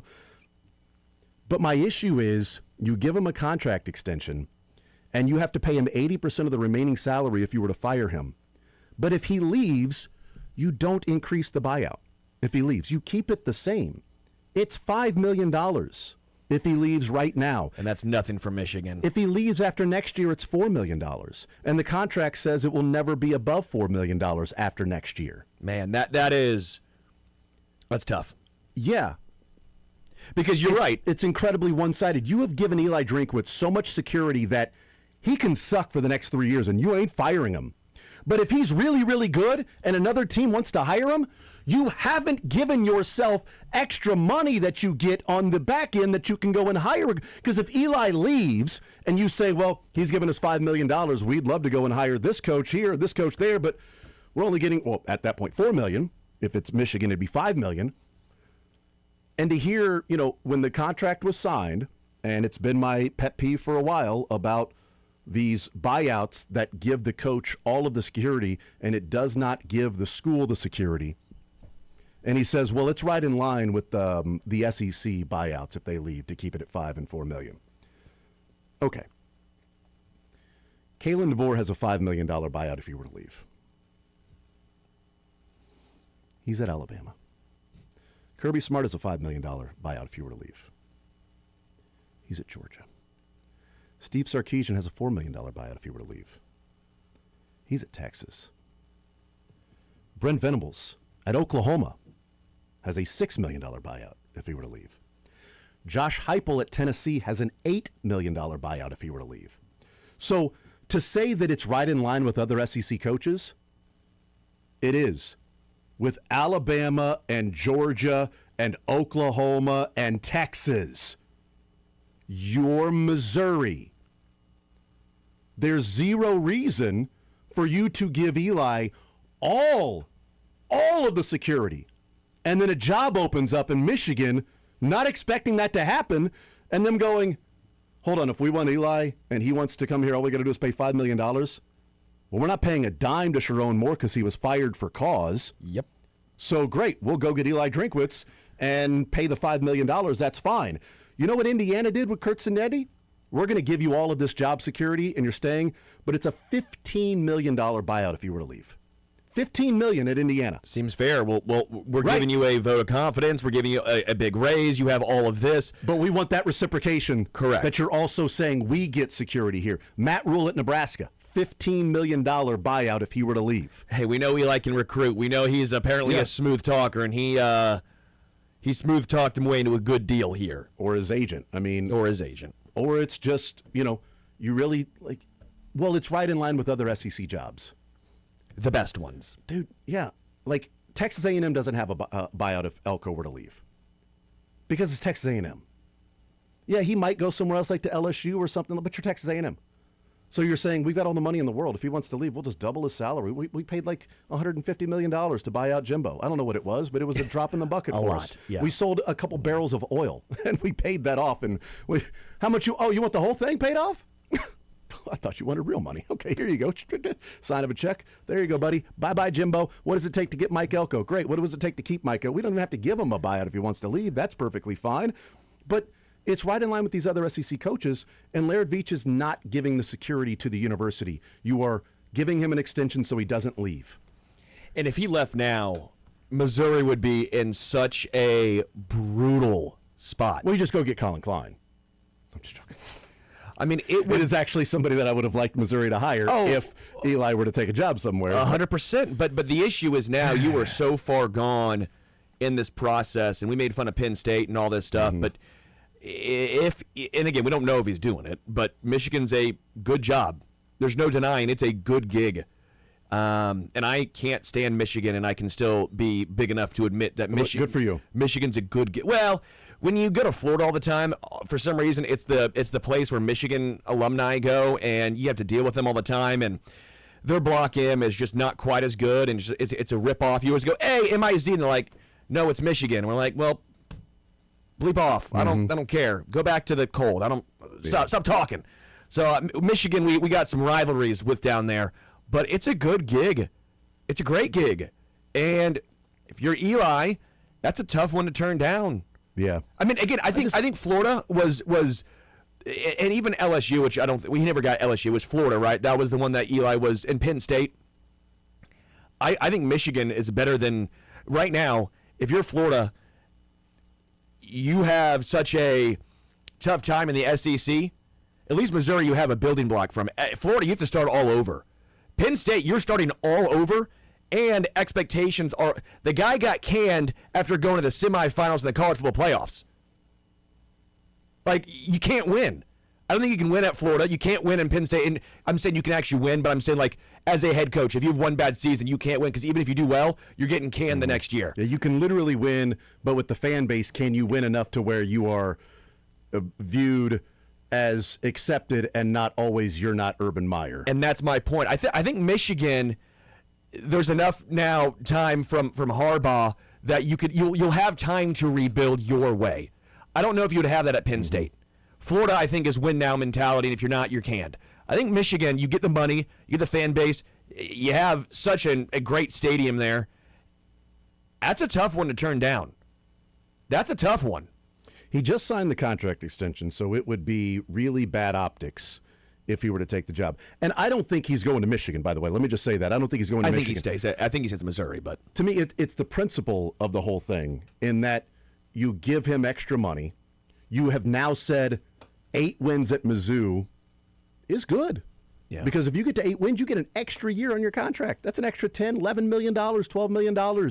Because by that time, you're adding $200,000 every single year. By the way, do you know if that is regular season or if that's regular season? Okay, good. Wanted to confirm that. Yeah, but you're talking about now it's 9 conference games. So you're talking about going 3-0 in conference and finishing 5-4 in 3-0 in non-conference, finishing 5-4 in conference, and you get an extra year on your contract, which is again an extra. It then goes to the 80% remaining on your contract. So now if you're fired, it just kicks that can down the road of what you're going to be owed if they were to move on from you because you win 8 games. Like, it's setting the expectation of, okay, 8 wins, that's good enough at Mizzou for you to get an extra year. But if you were to leave, you don't really owe us anything. You owe us $4 million if you were to leave. But if we were to fire you, we owe you $44? It's so completely one-sided, and athletic directors have constantly, for whatever reason, felt like they have to panic and do these things. And I didn't want Eli Drinkwitz to leave, but are you negotiating with yourself? And if you're negotiating with yourself, are you negotiating with yourself because you're hoping a year or two from now that person will stay out of the kindness of their heart because you gave them an extension in 2023. So you should stay in 2025 or 2026 because we took care of you then. No, every single year you've got to give extensions. And how many different contract extensions has Eli Drinkwitz signed? Oh, man. And yet it's still only $5 million.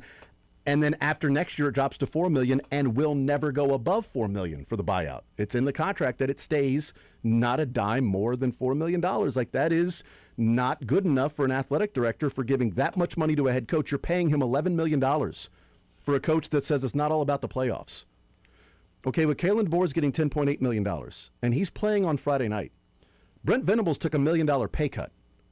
He was on the hot seat after a couple of seasons of not winning. But he turned it around. He turned it around, and now they're in the playoffs. Josh Heupel's getting $9 million. Playoffs.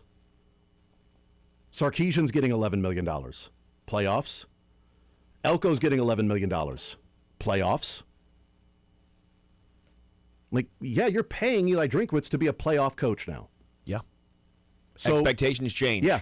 Trey Smith, you're no longer the 6th round guard. You're the highest paid guard. Now you're the highest paid guard. Yep. And it's unfortunate you got injuries, but ability or availability is a big part of ability, maybe the most important of the abilities. We'll take a time out, come back, continue rolling. More Zone next.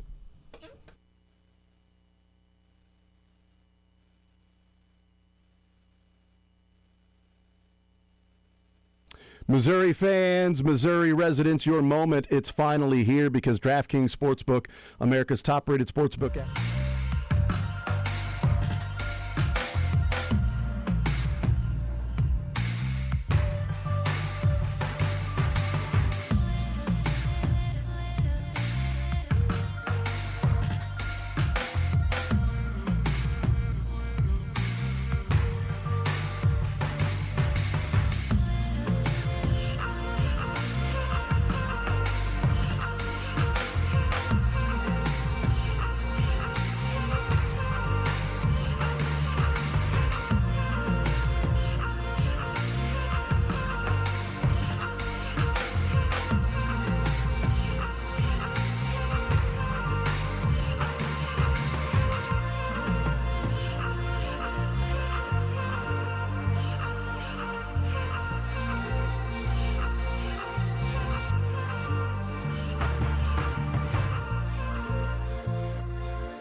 the docket, our college basketball insider from ESPN. Benefits Street Support KC every time we have him on. Also, Myron is going to be on the call for the New Orleans Bowl on ESPN Radio. Yes, we'll talk a little bit about that with Myron Metcalf. That goes next Tuesday, a week from today. Yeah, the 23rd. It's a week from today, 23rd. Minus 16 is 7, carry the 1 to the second power, divide by the remainder, square root. Next Tuesday is what it is.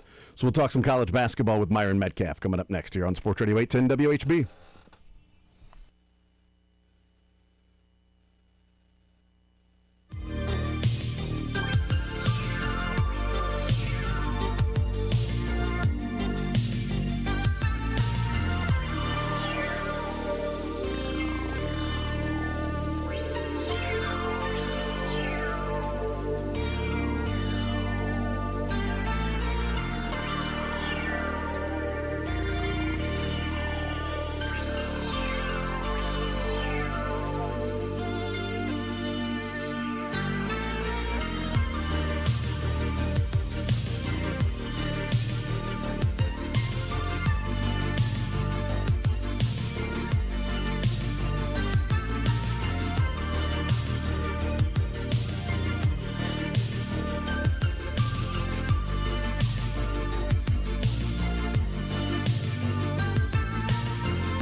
course, in the first hour with the latest on Mahomes' surgery. Let's talk some college basketball now. Myron Metcalf from ESPN, when he joins us, Street Support KC is the beneficiary here in the zone. Myron, what's up, brother? How are you today? Good, man. How you doing? I am doing just fine. You know, I want to talk some college basketball with you. Obviously, that's why we have you on. But, you know, a week from today, down in New Orleans, we're the home of ESPN's College Bowl season on the radio. And you're on the call for the New Orleans Bowl. What's going on with this, man? You tell me, man. Yeah, they called us. They want Matt and I, who do our Sunday morning show, to call this game. I mean, what we're confused about, Jason, is do they want us to call it like pros or do they want us to just do our show? So we're trying to figure out exactly what it's going to sound like. But I'm excited, man. Anytime you can go watch a bowl game for free, man, that's fun. That is all. So if you're going to do it like an actual, I guess, quote unquote professional broadcast, and you're a professional, is Matt on play-by-play and you're on the color commentary, or are you on play-by-play and Matt's on the color commentary? How does that work out? Yeah, I think Matt will be play-by-play. Okay. All right. I'll be color commentary. We'll do our best. Like, we'll take it as far as until somebody gets in our ear and says, "Hey, chill," right? Like, I'm assuming there's going to be some producer that's like, "All right, y'all, tone it down a little bit." But for the most part, our plan is to have fun. I mean, it's Southern Miss in Western Kentucky, right? Yeah. Like, Yep. Nobody's playing for a college football playoff spot. So I think we can have a little fun with it. Yeah, for sure. Hey, watch the tone though. My wife is a Hilltopper, so it's. Hey, I've been to Bowling Green. I know. Yeah, there you go. I know Bowling Green, so now I'm looking forward to it. Yeah, no, that's really cool. I saw that. I'm like, man, that is awesome. You know what? I'll be honest with you, Myron. I kind of want you guys just to do your show around the game while it's playing. That would be interesting to hear. That's what I was thinking. It's like, for us, our whole thing is we don't want to try to be someone we're not. You know what I mean? Like, at the end of the day, like, this is what we do normally. So try to have fun with it, call the action. And, we were thinking about, Jason, let me know what you think of this. Matt wants to have a call-in segment during the game. He wants to get now. Like, we've tried to veto this idea. We think it's a terrible idea.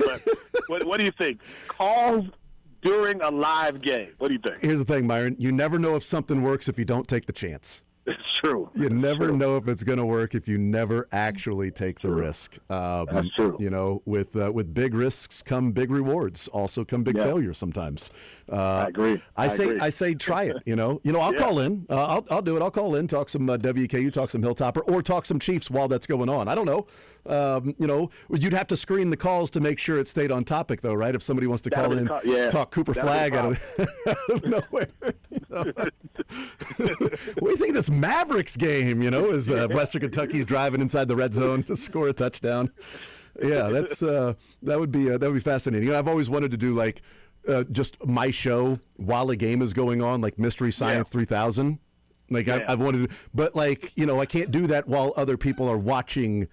I can't watch it and have that on the broadcast at the same time. And so like how you sort of do that, the only way to do it is if you were actually on the broadcast, which you guys have that opportunity, Yeah, we'll see what happens. I mean, they don't have to bring us back. It's not like anyone's promising us anything. So it ain't like we're not auditioning.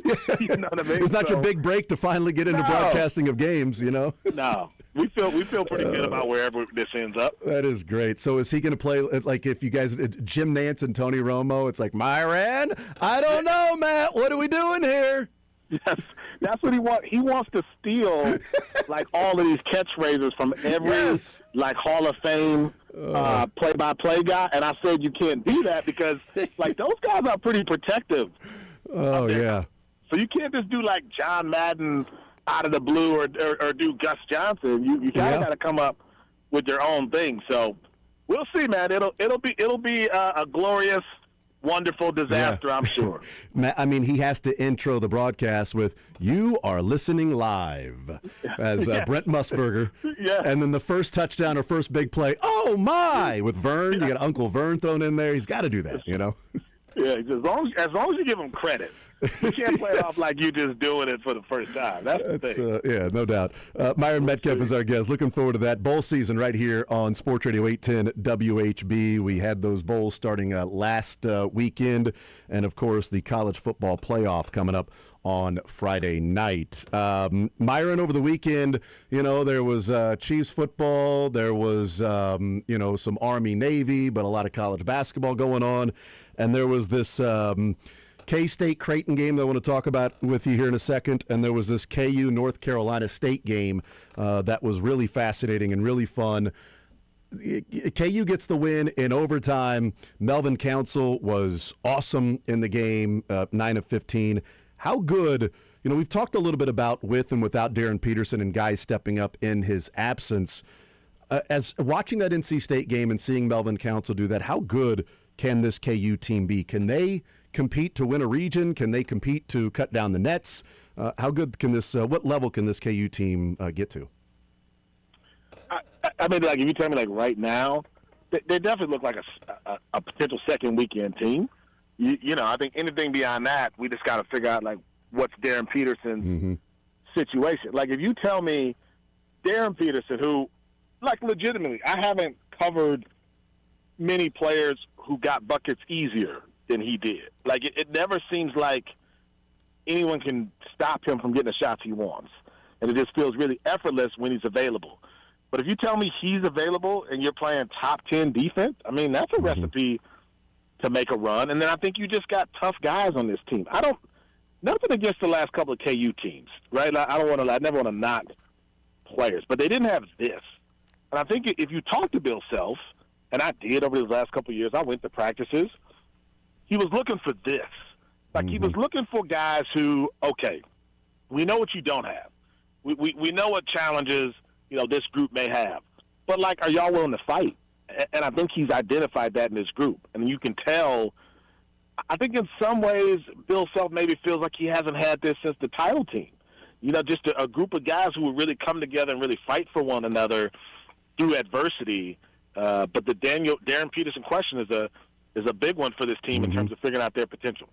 Yeah, and it's a question for tonight as well. There's an unknown with the status against Towson, and, does he have to play against Towson for them to win? No. But I think it would be important if he could, play 3 games in a row for this team and, leaving the NC State game with cramping in his quad and not practicing, and an unknown for tonight against Towson after playing a couple of games against Mizzou and then NC State and playing a career high in minutes with 31 minutes in that game. And then again, having to leave with cramping and not the hamstring injury, or maybe connected in some, way, because, the shin is connected to that. I learned that in elementary school, that song. But I don't, they won't need Darren Peterson to win tonight. But I think there's an importance, Myron, of having him out there to play, to say, yeah, okay, this might be something you have to manage along the way. But, yeah, he can play 3 games in a row or 4 games in a row without having the cramping issue and have to miss games, because the last thing you want is to enter Big 12 play and have an unknown. You play a couple of games and it's like, okay, you're getting ready for Houston now. Well, Peterson's cramping and he may or may not be available tonight. Like that's such an unknown. I think there's a value of him getting out there and playing tonight when he left NC State early. Yeah, no, there is, but I think I see it 2 ways, right? There's value in him being out there. But also, what does it do to a team when you don't know how long he'll be out there? Yeah, I true. think that's what Bill Self has to figure out. That's a good point. It's like, do you want him out there for 12 minutes potentially? Or do you just want to say, okay, Kansas can win every single game without Darren Peterson until they play Iowa State. I believe that game is in Lawrence on January 13th, if I'm not mistaken. Like, you can win the next month of games. You can get through winter break without him. Because I think the thing about what Bill Self last said was, this quad cramping thing. Everyone's talking about the hamstring. Yeah, and he's right. saying, well, it might be the quad. We don't know what's happening. And I think the timeline issue is, do you get to a point where a projected number 1 pick says, I've been out so long, I'm having this issue consistently, I don't know that I can come back and not hurt my draft stock or put myself in a position where I'm going into the NBA draft not 100%. Yeah. And I don't know, what's going on behind the scenes. Look, Kansas has great doctors, and they would be, looking into whatever might be going on. I don't know if he had cramping issues when he was in high school or AAU. Bill Self said last night on his coach's show that he said, you can try to practice at game speed, but there's just not that level until you get out there on the court. And with him missing games and in and out, that he goes in that game and it's that competitive, and they're, digging down in defense and getting up and down the floor, and you just can't, practice that. You can't reciprocate that in practice. Replicate, I should say, that in practice, and you can't do that. And so he gets in the game, and then it starts to cramp. I don't know what's going on behind the scenes, but I would wonder though. And this is all just reckless speculation, Myron. I would wonder though if there's something more going on. We in Kansas City, Frank Clark would be missing games and he'd have stomach issues, and they went and found out that he had actually had something where it was the nutrition which was causing all the issues. And that was a guy that played in the NFL for 5 years before he figured that out. I don't know. I would just wonder if this is something he's had in his life, or is this something now affecting him now, or the level that he's playing, because it's not a random thing that just popped up. It was in the exhibition games. It was in the first couple of games, practice, hamstring, cramping. It's not he just didn't drink enough water at this point. Yeah, I mean, Paul Banchero had that at Duke, his freshman year at Duke, where they were trying everything. I mean, they were calling in little experts in cramping and trying to figure out him. So, I mean, I do think it's complicated for people who haven't had cramping issues. We say cramp, and I think a lot of people think, that little cramp you had maybe in your calf after a tough workout. Like, bro, this. Bad cramping can shut your body down. Like bad cramping is like you're done. And I think Bill Self and that staff and everyone at Kansas, I'm sure, is working very hard to figure out how do you solve this. The question is, are you going to run out of time? He's already missed a month of action, right? So to me, to your point, Jason, this is the getting in shape month for Darren Peterson. Yeah, that's a good point. To me, this isn't even about how well he plays. This is, can he get in shape for Big 12 play? Because you play Houston, you play Iowa State, you play all those teams, it's going to get a lot harder. And I think that, to me, is what they have to balance with Darren Peterson, is can you get him ready to play in one of the toughest leagues in America, or do they have to kind of reconsider what's happening right now with him? Yeah, they have a stretch where they go to West Virginia on Saturday, January 10th. Then they return for Iowa State on Tuesday, the 13th. Then they play Baylor on Friday, the 16th. Then they play Colorado on Tuesday, the 20th. Then Kansas State on the 24th. Then they finally get a few days off and don't play for the next week. I mean, that's a stretch of 5 games in about 11 days, 12 days. Like that's a lot of basketball. And if it's somebody that's trying to get his legs underneath them, that's our January 10th. That's not too far away with that. And so I think your point is really good about, do you want him out there, or do you want him out there in an unknown of how long he'll be out there and what that may do to the team if he's in and out? So we'll see tonight against Towson. Myron Metcalf is our guest. I want to talk about Kansas State because there were real concerns that I had, and maybe they're still there with Kansas State, with them struggling with the losing streak that they had before Mississippi Valley State, and it was like, okay, you won. What did you really gain from that? Then they go to Creighton, and they play that way on the road at Creighton. One of the things that stood out to me, Myron, is this game wasn't K-State goes as far as P.J. Haggerty will lead them. And he scored 10 points, and they dropped 83 at Creighton. I think that was to me, a lesson that might be there of, okay, if P.J. Haggerty's taking, 25 shots, is that the best version of Kansas State? I'm not saying 10 points for P.J. Haggerty is the best version of Kansas State, but is the best version of Kansas State when all of these other guys are getting involved and having big games, and P.J. Haggerty can be part of the group rather than the guy that has to be the straw that stirs the drink. And if he's scoring, they're good. If not, well, good luck. Yeah, I mean, it's always going to be a supporting cast. I think especially in this league, one guy's not going to be able to do it all.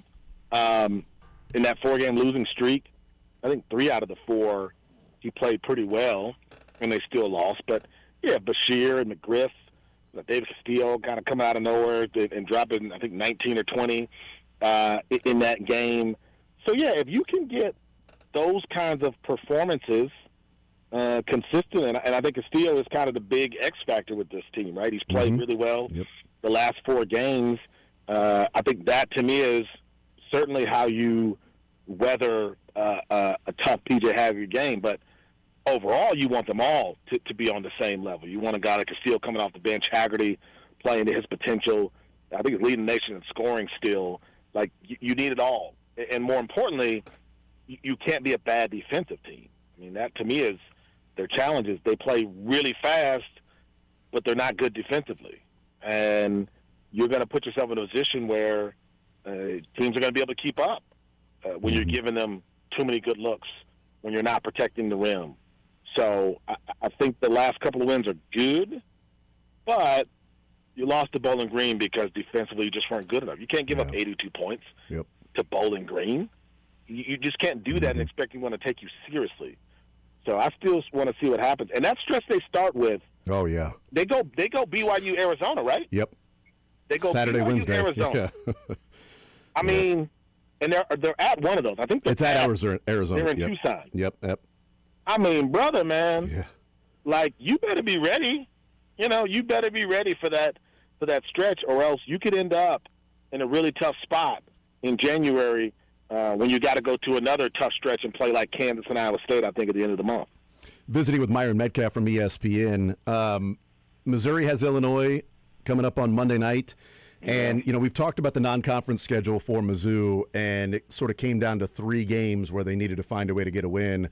They're 0-2 with the Notre Dame and Kansas games. They've got Illinois now on Monday. It's kind of put all the eggs in the non-conference resume basket for the bragging rights game.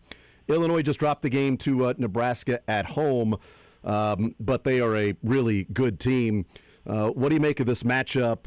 What does Illinois offer there in St. Louis against Mizzou, and what does Mizzou have to do to, be able to pull off what is, an upset of the Illini? I think Illinois just had a lot more tests. To your point, I mean, they beat Texas Tech. I think a really good Texas Tech team. They battled Alabama down to the wire. Got slapped around by Connecticut, but that's going to happen. I think Connecticut's that good. You beat Tennessee. Ohio State is a good squad. And then you lose on a last-second three-pointer to Nebraska. So I think they've had the test that Missouri has not had. I think offensively, I think Illinois is top 3. I think of adjusted offensive efficiency. That Nebraska game, David Merkovic struggled. Stojakovic has been really good. The transfer out of Cal. Colin Boswell, Keaton Wagler was one of the top, I think, 7 or 8 freshmen in America. The Avicic brothers give them some size. So I think Illinois is a tough team, and they've defeated teams that were better than Missouri. So I think this is a big step up for Missouri, which is also playing pretty good offensively, but defensively is where I think they've struggled most. I mean, the way Kansas was able to pull away, the way Notre Dame kind of outplayed them, scoring 76 points, they're just going to have to be a lot better defensively. And again, you want to talk about stretches? That's another one. Was it Illinois? And then I think Kentucky, Mississippi. I think I'm missing a team. Florida or something like that in there? It's Florida, Kentucky, Mississippi, yeah. Right? So, I mean, you're talking about a 4-game stretch. And I want to say Auburn is somewhere in there, too. It's right after that, yeah. They got a 4 or 5 game stretch, Jason, where it's like this thing you might be in a ditch, needing to call a tow truck before we get to mid-January. So it's a big game. It is, no doubt about that. I just, I love that we get the Ivicic and Stojakovic and Merkovic for Illinois. So you get that group. The EuroLeague squad. Look, like a EuroLeague junior team. Yeah, Brad Underwood, he has a type. Okay, we know that. He's got a type. Last one for you before we let you go. BYU, they were down by 22, and then A.J. DeBansa just turned into, hey, I should be the number 1 pick in the draft. In that Clemson game, do you come away with that with the, vulnerability of BYU at times, or evidence of, at any point in time, just the takeover ability of A.J. and being able to overcome, a 20-plus point deficit to win? Yeah, I think it's a little bit of arrogance, right? I mean, knowing that they have A.J. and he can do that. I think that was the fifth time they were down at halftime. So, like, they've been down against teams that were not at that level. I think Delaware, if I'm not mistaken, they were down. Miami, they were down. Dayton, they were down at halftime. So, like, Clemson wasn't a big shock in terms of them being down. Being down by that much, yes. So, I think a lot of it is, hey, we got A.J., we'll figure it out. I think that's a dangerous attitude. At the same time, they do have A.J. They have A.J. to buy through. In that mode, I don't think there's anyone I've seen better this year, like in that specific mode. Cam Boozer is the best overall player in college basketball, but in those 15-minute spurts, there's nobody better in college basketball than A.J. It was amazing. I mean, just what he was doing. He was scoring or assisting on the buckets. It was like he was the reason why they were scoring each and every time down the court. Myron Metcalf from ESPN, always benefiting different organizations and foundations around Kansas City. This year, Street Support KC joining us. Myron, hey man, Sterling will talk to you next Tuesday because I'm off next week, but that will be leading into that New Orleans Bowl, December 23rd. Yeah. You and Matt Jones on the call for some college football in your home for the ESPN Radio Bowl games right here on Sports Radio 810 WHB. Myron, thank you as always, man, and I am pumped to listen in to that game to see what you guys decide to do for the broadcast. Yeah, looking forward to it, man. Happy holidays to you and yours. Absolutely, you too, man. There is Myron Metcalf, one of the best in the business, if not the best, from ESPN, college basketball insider, and on the broadcast for the New Orleans Bowl, Southern Miss and Western Kentucky, December 23rd. He benefits Street Support KC when he comes on the show. So,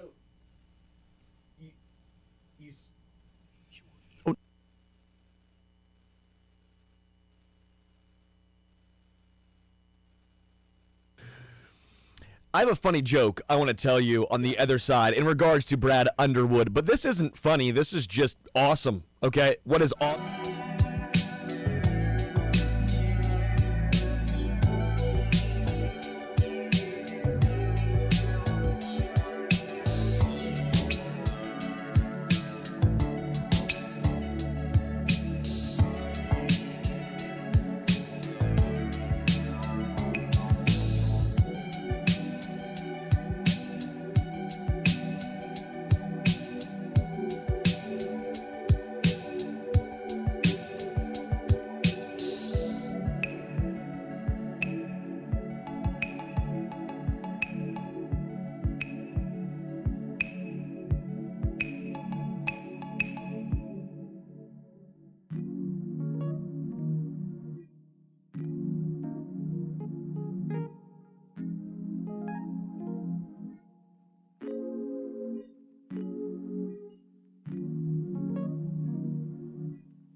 member in Florida because it's too cold to play here.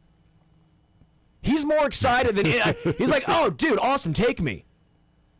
I'm like, we haven't even finished this yet. I don't even have all this stuff done. He goes, oh, no, just when you do, take me. I tell him about it. It's great because I'm left-handed, he's right-handed, and they don't use those simulators where you have to move them back and forth, which is my pet peeve. They're above, and they zoom in on you like we're in 2500 or 2500, like we're so far in the future. I don't know how it works. So for lefties and righties, it doesn't matter. You don't have to move all this stuff around. So because I'm the loser who's left-handed, which sucks. Because as my dad being a right-handed guy, I can use all of his old clubs, all his old stuff. Left-handed players are losers. Everybody knows this. If you're left-handed, you're a loser. Sucks. Wrong-handed. Wrong-handed. That's right. Okay, hear me out. Name one good left-handed hitter that ever lived. I can't. Mike Weir. Okay, there's one. Name two. Brian Harmon, Mr. Waggles, Phil Mickelson. I like just like going down the list. Okay, fine, that's golf. Akshay Bhatia. Fine, name one good baseball player that was ever a left-handed hitter. I don't know if I can. Name one. I don't know if I can.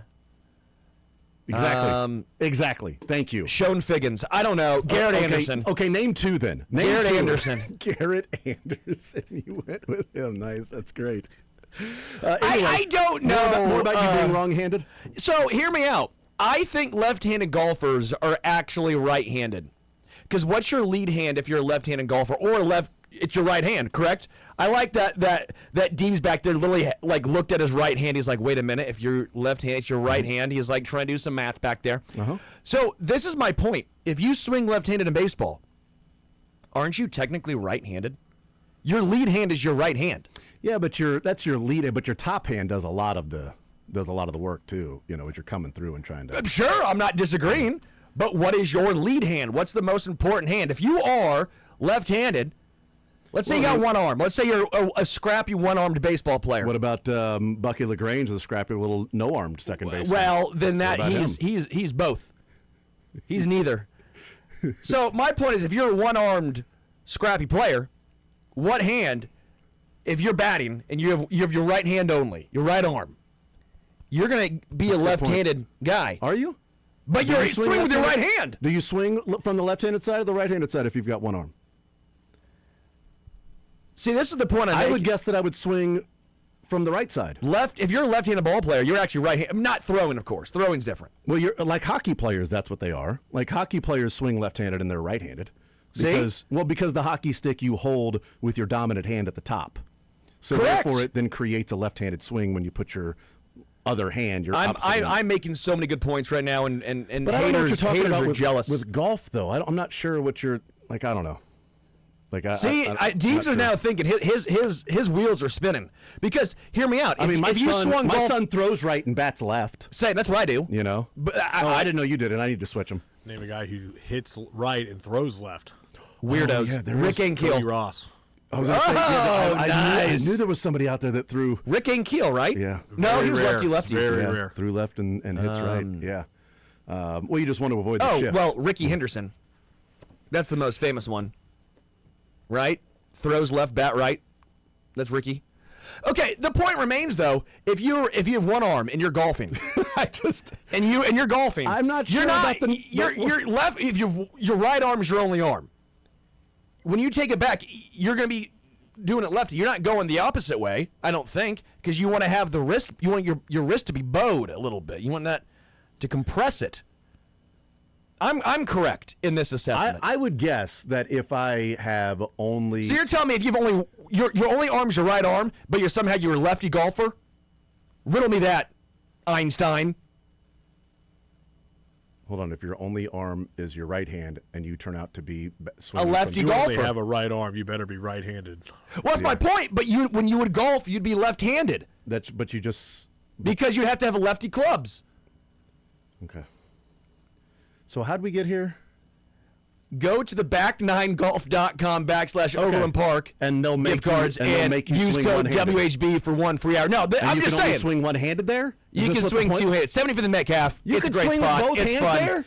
You can use both hands there. I'm just saying, mathematically speaking, I'm correct. That's all, anatomically speaking. I was this is why, mathematically speaking, shockingly, Mahomes didn't want me to do surgery on his knee with this analysis of the anatomy. But not only do you receive no points But we are all now dumber for having heard that. May God have mercy on your soul. I make so much sense right now.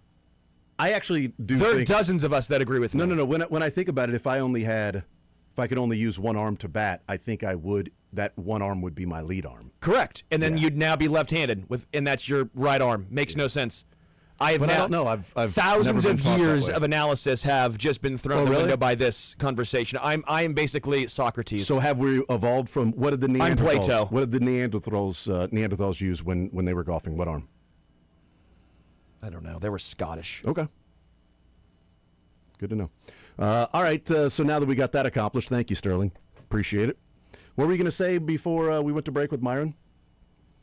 Oh yeah, Brad Underwood. He loves Vitches. Yep. Because all the last name of guys are Ivicic, Markovic, and Stojanovic. They're a number, and the Ivicic twins. Yeah, so we he got a loves couple of those guys that yeah. are there. Yep, we got it. He's an itchy guy. That's coming up on Monday against Illinois, and no update. I haven't seen yet. Anybody seen an update on Darren Peterson if he's going to be available to play tonight? I know as of yesterday there was an unknown if he was going to be playing tonight, but I think there's value in him going out there and being able to play. And to me, the value is all sort of perception, maybe more than anything, confidence as a fan moving forward with the team of how good they're going to be and if he can be a guy that can play 3 games in a row. But Myron Metcalf brought up a good point and said, okay, so what's the value in if he goes out there and plays 15 minutes and you don't know if he's going to be in or out of the lineup? I'm like, well, that's a good point. But there's going to be a stretch of games where KU's going to play 5 games in 14 days in Big 12 play. And if you're not making it in 2 games in 7 days, 6 days, that's a little more difficult to go through that stretch of Big 12 play. So, yeah. And this is a quicker turnaround and then not practicing. I don't know. Again, I brought it up with Myron. I think there's, offering at the front some reckless speculation. But, he mentioned that Paulo Banchero had to battle this. He battled cramps, and they were bringing in specialist after specialist to try to figure out what's going on. I don't know if this is something that bothered him in high school or AAU. Bill Self said last night you can't practice at the game speed of an actual game. You can try. Yeah. You can say, let's go hard. But when you're in the game, you can't replicate that game speed and that energy that you're exerting on every play and how fast you're sprinting down the court. And then you get in the game, and because he's been missing games, then he starts cramping. And you feel like, okay, well, then does that start to build on itself? Because you're not playing enough, so then you're cramping when you're in there, which means you're not getting enough of the running and the conditioning, which means that you'll be missing games. So the next time you're in there, well, now you don't have the conditioning, so the cramping continues and happens. Does it start to sort of build on itself and become an issue that wouldn't be there before if you just simply had 3 or 4 games in a row without it? So I think this is a great point, and we say it in sports all the time, but I think basketball specifically, I don't know why I've always felt this way, maybe because it felt like to me, even it was I've most experienced with this. You're correct. Practice in the games, you can try and emulate it, but it's never the same. No matter how hard you go in practice, the games are always amped up, right? But the one thing I will say about Darren Peterson, now this is not a great comp because he does always get injured, so it does feel like there's at least something to this. How his style of play, it does remind me a lot of, it's going to sound weird, but this is how in control he is. It reminds me of Melo to an extent. It reminds me of, again, very, very different players and even styles, but I'm talking about control only. Even Luka, like even when he's going 75%, he always seems to be a step ahead. He's never rushed. He's never rushed. And Melo was never rushed. Like, he always got to his spot. It never looked like he's out here just, John Wall had to get to his spot. Kyrie, he's always in control. Melo was always in control and got to that mid-range jumper. He was never rushed. Darren Peterson feels the exact same way. So even if the explosiveness isn't 100%, he can get to a spot, even on those jump shots, man. I'm always blown away at his body control and the understanding for a young guy like that. That takes, either you have it or you don't, but even to an extent, guys take so long to get that, and he has it as a freshman. And so he doesn't have to be 100% to be effective. Yeah. But you can't have the injuries consistently pile up. Well, and, he makes it look so easy to go get a bucket sometimes. Yes. And it shouldn't be that easy, especially for a freshman. Like, this freshman class is ridiculous, how good it is this year. And imagine if Cooper Flagg hadn't reclassified. If Cooper Flagg was in this freshman class as well. Like, it's crazy how good the overall freshman class is in college basketball, where Darren Peterson might be the best of the bunch, although AJ there with BYU and DeBance has been unbelievable and had some just impressive stretches. But I think if Darren Peterson had been healthy all year, we might be talking about some amazing stretches of basketball for Darren Peterson, that he just went and dropped, 15 straight points for KU and 4 other assists, and now it's, 25 points straight for KU. That's as a direct result of Darren Peterson, like what A.J. DeBanza did against Clemson over the weekend when they were down 22, and then he just was scoring at will and assisting, and everything was created off of him being the most dominant player on the court, being a potential number 1 NBA draft pick against Clemson, out there just doing whatever he wanted to do and overcoming a 22-point deficit. I think Darren Peterson has that ability as well, but we just don't see it enough to where he can be in a game playing at that level while integrated with everybody else to know when to defer, when to go and get his, because there hasn't been enough time in the actual games to where that full chemistry is developed.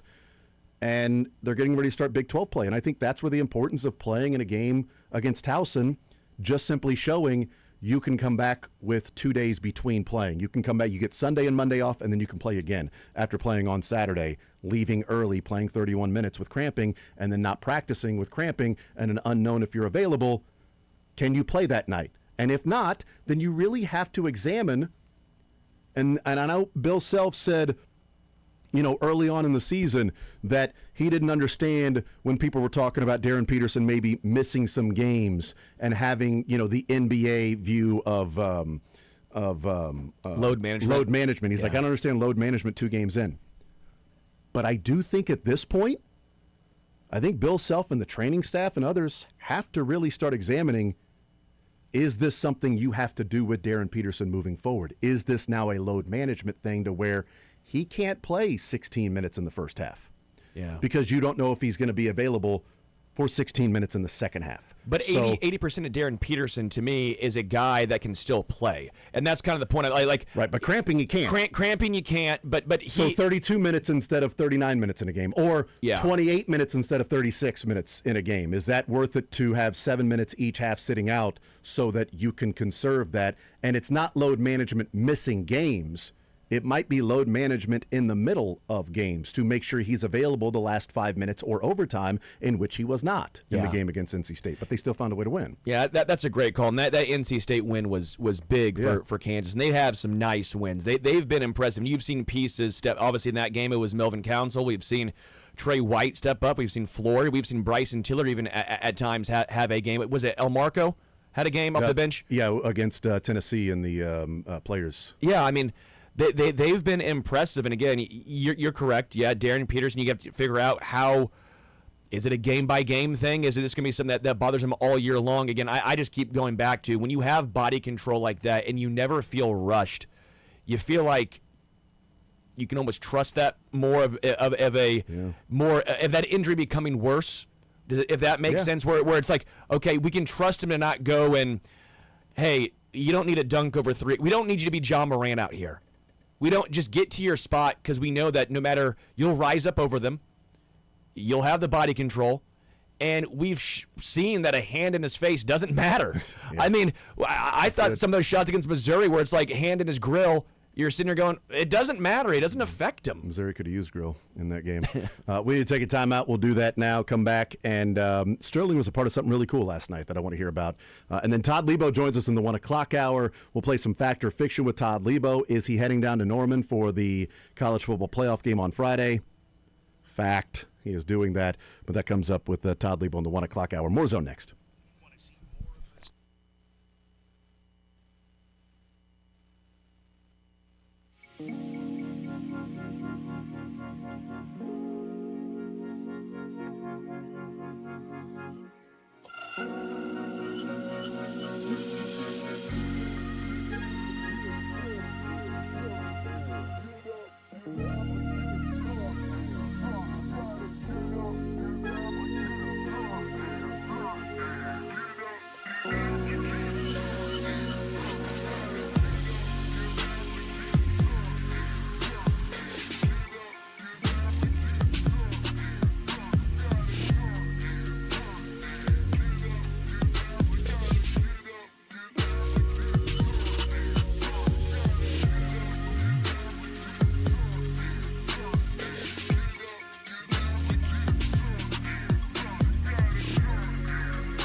Yeah, You look good. You look the well. sun's out. Sun's out, and Sterling has his guns in. It's not I got a vest though. Yeah, Vest okay. is off, but 12 degrees. It's Yeah, nice. I know it's going to get in like the 50s. Yeah. I did a next little couple yard days. work yesterday when I got home. Yeah, I'm going to be cleaning out my car Yeah. tomorrow before we take a drive in it for a decent time They're just together in gonna the get it car. dirty. You know, but inside, cleaning out all the inside They're stuff. just so- going to get it dirty. Well, we're going to just start from ground start zero? fresh. Start fresh, and then when we get it all dirty, we know it's specifically from that trip. This So- these Cheerios are brought to you by This the trip- Drive Yeah, those 2025 Christmas. those Cheerios were from when we went here in June. They're past that's- the sippy cups, though, so you don't get the, Oh, yeah. the moldy sippy cups. No, Those are the it's- worst. we don't have the What's the that sippy smell? cups or anything. Oh, the sippy no, cup. that's under the, oh under my the seat God. for There's 3 years. it's actually the White Castle onions that slip down. That's happened many a time. Really? I love White Castle, and we make that. And we get White Castle a lot of times on the way to Louisville, and Wow, and you're able to make the trip after you eat that? about For 12 a of them. while. Several stops. So, I mean, yeah, you got at least a good 20-minute drive after you're done with Yeah. that before you need to stop. Oh, you again. can get 20 minutes on you. That's what it's an easy 20-minute drive after eating those There's things. nothing wrong with a little White Castle action. That's fine. Yeah, I mean, it's to each their own. I'm road you know? tripping on Friday. Yeah, that's We're right. Going driving to down Norman, Norman. baby. We're not going to have any Fruit Loops or Cheerios. on You the should. Friday. What are you going to have? Neutrals? Well, I don't know. It's no Cutwaters? No. We're taking off early, so we'll be. I don't know. Well, yeah, I didn't know if you're driving or not. I'm riding. So then, yeah, Oh, you'll have some yeah, neutrals and come on. Cutwaters. Neutrals No, and so Cutwaters. Game starts at 7:00 at night. I'm going to be ready for this game. What time you guys leaving to head down there? 7:00. 7A. We There should you get go. down there a little after noon, and then we're gonna hang out, see friends, Yeah. family, Yeah. all that stuff. So How you it'll be feel? good. How you feel good. about it? Feel good. Let's feel go. about A it? little You defense. feel good about it on First Friday? one to 13. It might be Yeah. ugly, huh? Oh, might be. Yeah. They've all been ugly. All right. I mean, it was ugly in Alabama earlier this year. It's ugly there. Alabama's ugly right now. They scored 7 points against Georgia. Yeah. They had to fight till the end against Auburn. Mm-hmm. You know. Yeah, they can't run the ball. They can't run the ball. So Oklahoma shouldn't have to worry about that since they're one of the best run defenses in America. And they're getting healthy. Mm-hmm. Oklahoma is. They're getting some guys back because they haven't. Some of them haven't played a lot this year, but they're hopefully getting R. Mason Thomas back. They're all American type D end. Yeah, Well, let's see. that works. That We'll see. works. Yeah. Excited, nervous. The weather looks good down there. That's does it? important. Yeah, That is good. it's yeah. be dark. You gonna be loud? I'll be loud. I'll You'll do my be best. loud. I'll do Are my you gonna one be- of one of 85,000. 85, Yeah. 85,000, yeah. Yeah, Nick Bolton What are you was wearing? 11. You gonna wear a whole bunch of OU stuff? Yeah, I'll have my Sooner sweatshirt on that I wore at the Missouri game. Good luck. Good luck. Yeah, absolutely. Works Do you for have like OU Crimson? party pants with Sooners Yeah. all over them, or? I'll have. You have I'll some OU Zubaz? I'll probably have some jeans on. Yeah. There's a chance I'll have jeans on. Do you already have your tickets for the Rose Bowl no. in Pasadena? You don't have your tickets yet for that? No. You better But get on that. I'm not going to that. What? But I've been to the Rose Bowl. Yeah. It's wonderful. It's But beautiful. have you been to the Rose Bowl with Oklahoma Yeah. playing? Yeah. Okay. never The mind. first time Oklahoma played in the Rose Bowl. Oh, well, they beat there you go. Washington State. Sent Mike Price down to Alabama for his 1 week on the yeah, job. that's right. How'd that go for him? 1 week on the job. Yeah. Remember when those scandals were taking place with the so much only fun. 1 week, and now you get This Sharon Moore and if Michigan. Oklahoma and- wins, that will be the third time they play in the Rose Bowl, and the second time they played in the Rose Bowl was one of the greatest games ever. They lost to Georgia in the double overtime in the 2017-14 playoff. That was yeah. a wild one. That was Yeah. a crazy game. Yeah. I was not at that game, but then it was 2002 to 2003 Washington State, Oklahoma, because the 2002 national championship game included It was Was that Nebraska, Miami? Nebraska, Miami, 2001, 2002. They had Yeah. not 2002, 2001, 2002. That game, that was the first time they didn't have the Big Ten there Oh, yeah. because of all the moving around, and so they had to draw it out. And they said, "Well, let's take Oklahoma." And so Oklahoma went, and so we went out there. Great. Yeah. How many roses were there? An entire count bowl them. of them. At least 10? And Oh, dude, parades. you couldn't count them. We flew out on New Year's Eve, just my wife and I, and we didn't get out there till whatever time. And so it was just pretty much go eat dinner, and then wake up, and we went to Pasadena. We weren't staying in Pasadena, and we saw. I mean, the parade was unbelievable. You smelled it for miles. Just the Smell good? Yeah. it smelled like, well, if you like the smell of flowers Yeah. and roses, it smell good. If you don't like that, it didn't smell good because the whole thing smelled like flowers. You're allergic to roses? Don't be out there. Don't come out don't to go, this thing. Don't go there. It is not hypoallergenic. And it was a beautiful, beautiful, beautiful day with the sunset and the whole 9 yards. It couldn't have been better. And Oklahoma won the game. And Washington State wasn't very good. I Yeah. mean, they were fine. They were the Pac-12 representative because I think they took Southern Cal, went to like the Orange Bowl, somehow like played Iowa. It was all, that was the first year it all got mixed Yeah. up because they had to do things and no one was happy. You know. Well, that's what the Bulls. Well, you I were went to- happy. I went to the Rose You Bowl. were happy, Bulls so are there someone was for- happy. Nobody's supposed to be happy when it comes to the Bulls. Not anymore. Nobody was really happy out there on Sunday. No. Except for, I guess, Chargers fans and Chargers players. They don't have fans. So Yeah, so there were a Chargers, couple people wearing Chargers not, shirts. Not many. Yeah, whatever it was. Certainly, were- certainly the people wearing Chargers jerseys on the field. They were happy, and there were plenty of people dressed like seats. Yeah. The locker room after the game, was there a worse feeling after the Texans game that sort of felt like it was the finale? Well, or I think the Chargers this felt a little worse because I think everybody in the locker room knew. They didn't know that Patrick Mahomes was hurt, but they knew Patrick Mahomes was hurt.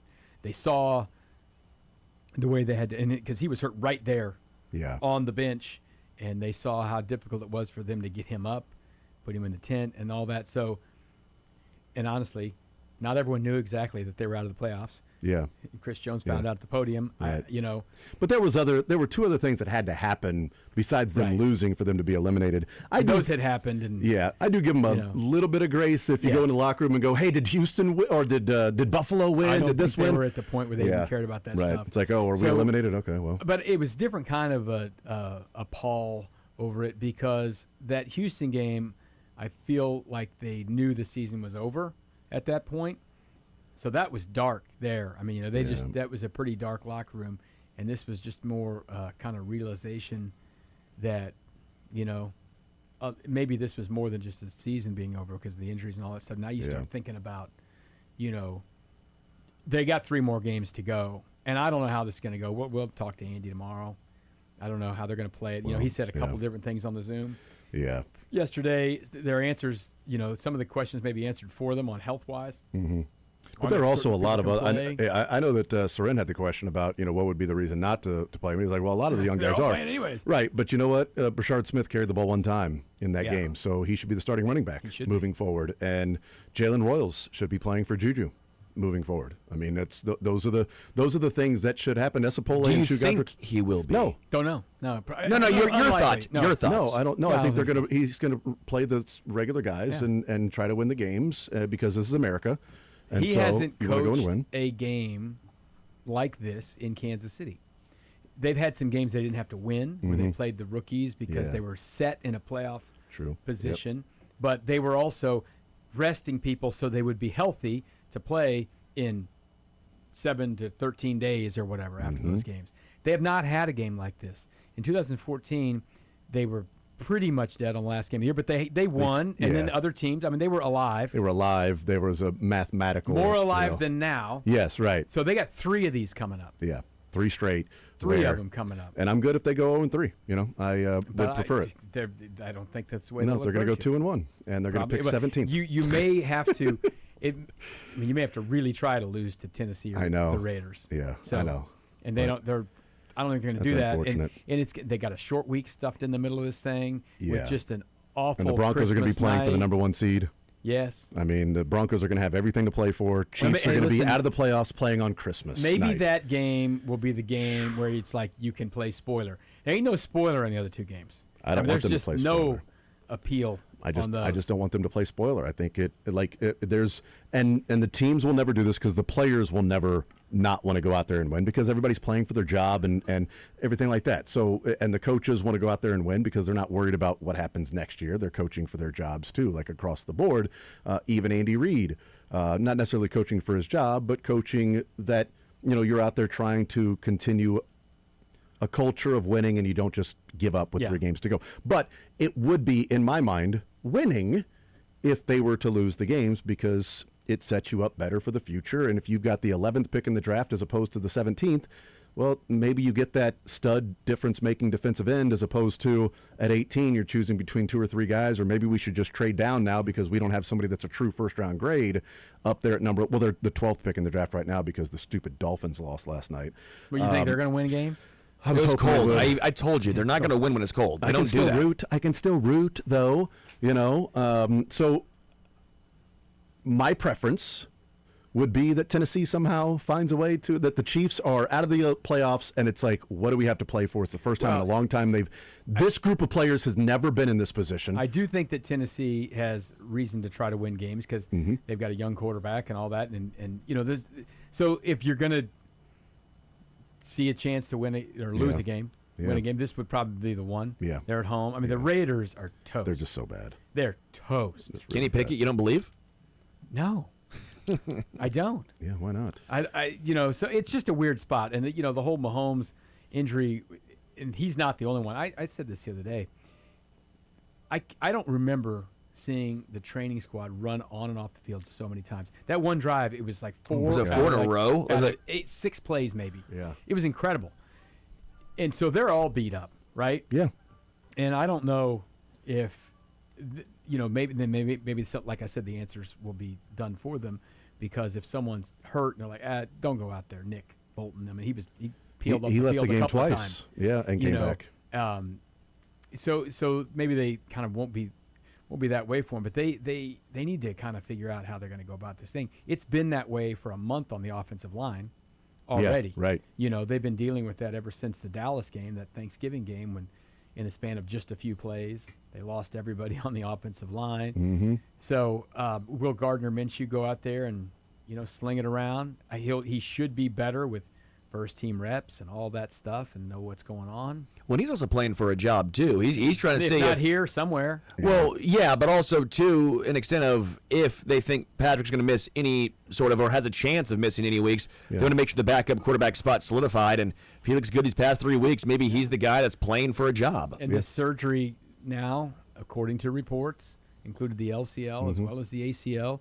Not according to the Chiefs. But I thought tweet. Andy said it was just whatever they put out there was what the and not he's try to hide it. Well, he's honest and we're forthright and upfront with you guys. Yeah. So it's just what they found was what that tweet was. Maybe they didn't know. And he's going for a second found it. opinion. Yeah. And that second opinion was apparently he was just going there for surgery. So he wasn't going there for a second opinion. He went there to have surgery. We're going to have surgery. That doctor, I understand, did He's Parsons this morning. Yeah, he busy. Oh, that same doctor? Yeah, same guy. Oh, interesting. Because he's sort of the LCL guy. Yeah, so he when can do the NFL, ACL and the LCL. yeah, so when NFL players have an LCL injury, apparently that's the guy they go to. I in said Dallas. good branding, right? Like how do you become that guy? You're like, hey, I'm your LCL guy. You just do a lot of those surgeries. Yeah. He was the Cowboys team doctor for a long time, or team surgeon or whatever. So Yeah. He did Travis Hunter's LCL surgery earlier this year. Here's the deal. I don't know what we need to know, what the truth is, whatever. I don't care. We ask the questions, and we get the answers we get. And I'm not going to sit there and call someone a liar by omission, But I believe they weren't going to put anything out about an ACL injury until Patrick tweeted out, "I can't believe this has happened." Right. And then they were like, "Well, I guess we got to do this." I guess we can let everybody know that And it's then an they did it. ACL. And then, he goes down there to get the surgery, and they're not mailing these MRIs or anything. They're just shooting him down there. They all seen him. They know what's up. Yeah. I'm guessing on the MRI they saw the LCL. They as saw well. that was done too. I Yeah. would think so. Because again, that's why he went down there to that guy, Yeah. is because he does the LCL surgeries. I don't like when they say, well, he went down to Dallas. It was like, well, okay, well, maybe he's wanting to do some rehab down there, whatever. I don't know. I was just trying to come up with different reasons until we hear, yesterday when the news came in that he was going down to Dallas, and you hear David Chow that worked for the Chargers for a long time. Oh, said, he's the guy who does it all. Yeah, and he was like, well, that tells me that he's got an LCL injury. That's the guy that you go to if you've got an LCL problem. And we thought maybe the mechanism on the injury looked like ACL and LCL. And now that we know that he's going down there, tells me that there's LCL problems. That's the guy you go to, and he's going to have surgery, and you have surgery quickly because of this, and this when it comes to the LCL, because it's a full repair now with the 2 different ligament damage there, which makes it a little more complicated than an ACL or even an MCL or PCL. That would be torn. So you got to do all this stuff. So now it's thrown into the mix there of a little more complicated than just a independent ligament. And that's we're torn. not going to know what his, we can all guess on prognosis and whatever. Yeah. I know this much about him. He comes back from everything early, and I think he will attack whatever rehab he has to do as well or better than anyone in the National Football League or professional sports, because that's what he does. And I think he will do whatever it takes beyond just the normal things that are prescribed by your team, training staff, and all that. If there's something else you can do out there to try to get back faster, he will do that. But even at its best, he won't be. I don't think he's gonna be running OTA throwing camps in Dallas. I think the whole off season is probably kind of changing at this point. I think they'll be won't be remote. Probably up. That's a good point. It's a guess. It's a guess, and then, you have to. He is going to be someone who I think they've always had to say, "Chill, bro. Mm-hmm. Okay, I know you want to do this." I mean, he wanted to go back in the game in Denver where his kneecap dislodged. He's like, I could go back in. He wanted to go back in the game against Jacksonville, and they said, you're not going in until you get an X-ray. I'll go up there and get your dumb X-ray. Difference with that is he ran up the tunnel to get the X-ray as opposed to being helped by 2 different guys going up the tunnel. So he is that guy when it comes to rehabbing and doing all those things. For sure. So will he be back to how nobody in December is as mobile as they are in September? And he's gone through a lot with his ankles and his, kneecap and all that, but he hasn't had a surgery like this. He's had some cleanup stuff in the offseason. Yeah. So, is he going to be a different player when he comes back? Probably. But he hasn't been Lamar Jackson, generally anyways. So, he knows how to get out of the way of people and all that stuff, but he will this is not fun. Yeah. You can't talk to any athlete or any just person who's had surgery and say, what's really fun? That rehab, man. Dude, that physical therapy rehab is the best. We played the clip earlier today with Tom Brady on Jim Gray, the Let's Go podcast that plays during Monday Night Football on Westwood One. And he asked Tom Brady, about that. And Tom Brady was like, it's the worst rehab. I mean, every day it's the pain. Yeah. It's getting through it. It's your mind. And every day you're like, okay. You're away from your team and all that crap. Worst for Tom at that point was like week 1. That's a good point. It was terrible. I remember talking to Jamal Charles, and I think he and Derek Johnson both got hurt. Or Eric Berry and Jamal Charles, whatever. They were both the same year. It's like, at least they had somebody to be in the room with doing the thing. But like if you're in the room doing the rehab stuff, and that Patrick's got his own gym and stuff at home, but still, it's just no fun, man. Yep. It's just you're not, like Sterling goes to the gym to get his gains, and I get my maintains. This is like to try to get back to what health is what you're trying to do. It's just not fun. But like I said, we know about him. We know how he does things, and he will go crazy with this thing, I'm sure. And they'll probably have to be like, all right. Right. You're going to have to pull the reins back than saying, hey, we need you to do. And a few things sort of around this of things that we have heard over the last couple of days. Aaron Borgman on with New Day yesterday, and you guys said that, the question was, can you sort of work your way to just being a hard worker? Can you get there just by doing that? And I thought it was interesting when he said, well, what you can do is you have the work for the commitment to do it, that you are doing everything you're supposed to be doing the day you're supposed to be doing it. You're committed away from the facility, so you're not doing something stupid, and you're not. Everything about your rehab is the commitment to win and how you're supposed to be doing it. That's how you can be like, well, he's working hard and he's getting back. He's doing everything he can to do that. It's more of the commitment that's a part of it. I went through and looked at rough timelines, and everybody's different, but just as sort of what I think could be a range. Joe Burrow had the ACL, MCL, and PCL. He from surgery to being fully cleared for training camp. That's what, looking back, Joe Burrow was fully cleared for training camp, and he had surgery on December 2nd. That was 237 days after surgery. He was fully cleared for training camp.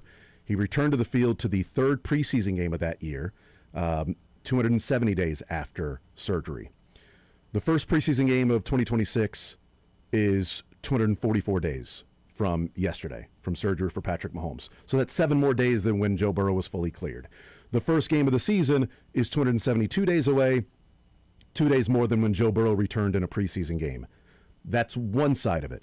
The other side is Carson Wentz had surgery on December 14th for a ACL and LCL. He returned week 3 of the next season.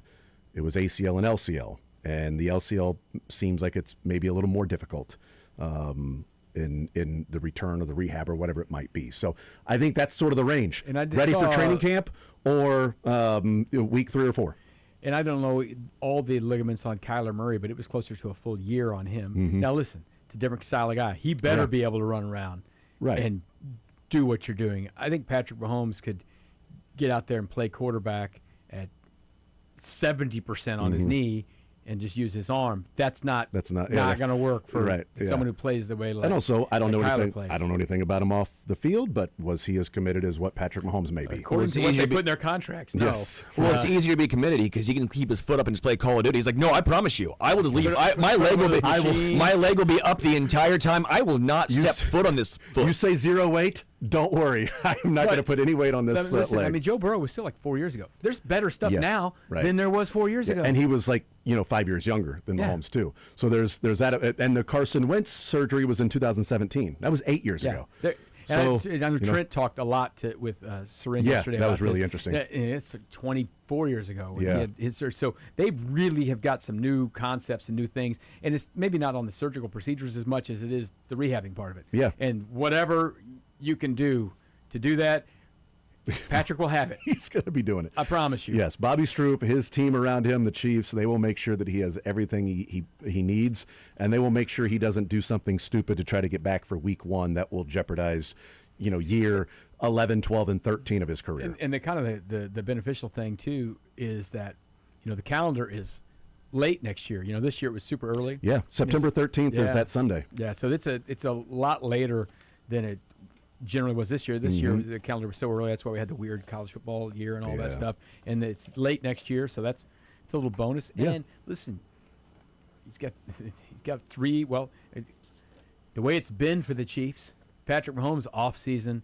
is a month and a half longer than normal, almost 2 months longer than normal. Yep. So we'll see. We'll take a timeout. We'll come back. Fact or fiction on the other side of the break.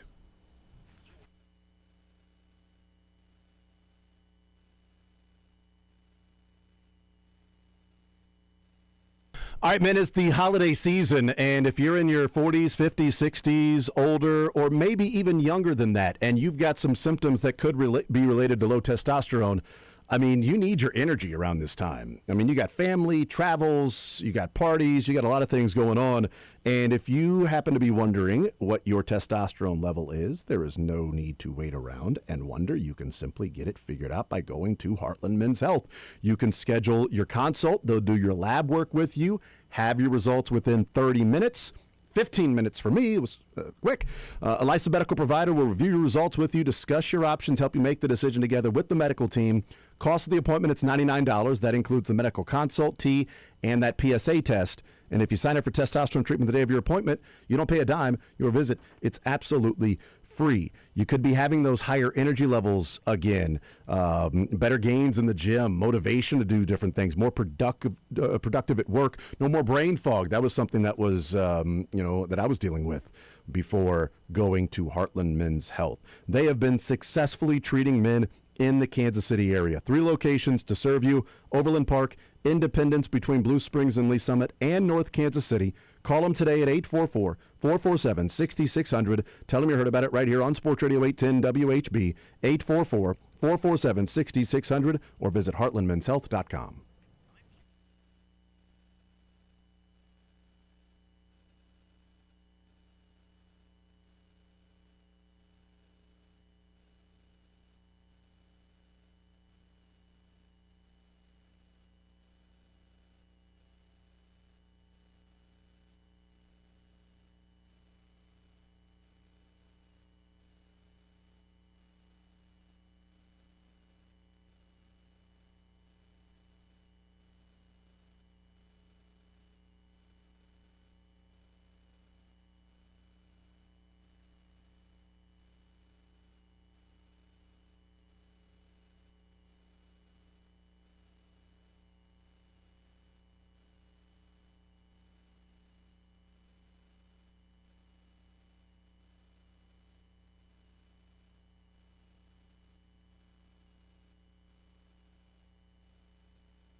All right, it's time for a little fact or fiction here on Sports Radio 810 WHB on a Tuesday. Jason Anderson with you, Sterling Holmes, Deebs, Todd Lebo. Deeb's never done this before. Yeah, first time. Let's see how this goes. Fact or fiction, this is Deeb's first time. Fact. All right, I'm going to go fact. Potentially. Fact. Fact. Fact. All right, well, Todd is going to Norman on Friday, so we should probably just start with him. Yeah, we never start with him. I feel like we should switch it up. Let's switch it up. Yeah, let's start All with right, Todd. Lebo, you start this time. Yeah. Okay. Kansas will cover the 15.5 against Towson. People tell me Towson's good. I'll say fact, though. Deebs, Fact. I'm going to say fact. Yeah, fact. Yeah, Come Mizzou on. beat him by 20. Mizzou beat Towson Oh, then by that 20. should be like 35. Yeah. Is that a Sterling stamp? No, because Sterling Stamps are like 0 for 9. So, fade Towson. Let's go. Fade Towson, yeah. Well, I didn't You didn't stamp stamp it. I'll stamp it. I'll stamp it. Oh, I'll you're gonna stamp it. 1,000 plus the points, everybody. Towson might win now. 1,000 plus the Win. points. Win. No. I'm just being facetious. Okay. I was just being rebellion. All right, Deebs. I we'll lead us told off here. Pac-Man Jones that he didn't really like that. I brought that back up. Deebs, Patrick Mahomes will play Week 1 next year. Gonna go fiction. I'm going to go fact. We just talked about how crazy he was. Fact. Fiction. Good call, Deebs. Deebs gets it. He gets this game. We'll have to remember that one for next year. Yeah, we remember all these. A week later, even. 13th, we'll keep track of that one. Jason. Yep. We saw the final regular season pass from Mahomes to Kelsey. Yeah, fact. Yeah, fact. I will join the fact train. The answer is yeah, fact. Yeah, and that Yeah, and that fact. kind of depressing. Yeah, fact. You didn't think it, and then all of a sudden, I don't know if we really talked about it after. That was probably the final game and final pass Yeah, fact. Patrick ever threw to Travis How Kelsey. about the, if he does retire, the connection with he and his brother in terms of timing of retirement? Jason loses the Super Bowl, decides return one more year to give it a go, and that's just a disaster of a season for the Eagles. Oh, they made the playoffs at least. They did make the playoffs at least, but it was a rough ending. Yeah. And then Kelsey loses the Come on, Super let's Bowl. go. One more go, and then just a disaster of a season. So maybe just go out even if you lose the Super Bowl. All right, Todd, we're back around to him. It's tied at 3-2. Leibs, the Bills will end up winning the AFC East. Oh, I don't know if they're going to win the AFC. They just came back. They're down a game now I on the think they're Patriots. going to the Super Bowl. We're going to the ship. New England has one more decently tough game, sort of. Oh, I said fact. I'll say fact as well. I'm going to say fiction. New England's got it. It is fiction. New England still has it. Yeah, I still think New England will find a way. What a comeback, though, by Buffalo. Yeah, that's pretty good. Yep. They have the they're the leading point differential in the second half of all teams in the NFL, and the Patriots are the leading point differential in the first half. So they were down by 21 points, so they scored, and the Chiefs haven't scored how many points the last 2 weeks total? They've scored roughly 23 points total. It's odd that game that's not good. It's odd that game played out like that when New England's the best first half team and the Bills are the best second half team. How did it happen? It's weird. All right, we're tied at 3-2. Deebs leads us off. Deebs, the Steelers will now win the AFC North. Gotta go fact. I'm going fact. I think it's a fact now. That was a big win last night for him. That's a fact. Yeah, that's a fact. Yeah, it was a huge win. Aaron Rodgers looked good, 23 of 27. Efficient. I was impressed, honestly, with Couldn't Rodgers. get 5 yards rushing for me? How about DK Metcalf with that Oh, man, touchdown? That was just it was grown strong. man football. Strong. And they got the Steelers at the Steelers have the Ravens at home. Yeah. Last game of the season. All right, so we're tied at 4-3. I'll go first here. Kind of all that same kind of drama we'll have with the Chiefs and Raiders. Exactly. Huge. Yep. Same, Absolutely. exact same. That Huge. smells like Sunday night to me. That Huge. Quickly. Houston has a better defense than the Broncos. Fact. We're going to all say fact on this because we don't like the Broncos. So are you saying Fact. Good call, Todd. I'm going fact. It is fact. Broncos are not. Houston's the best defense in football.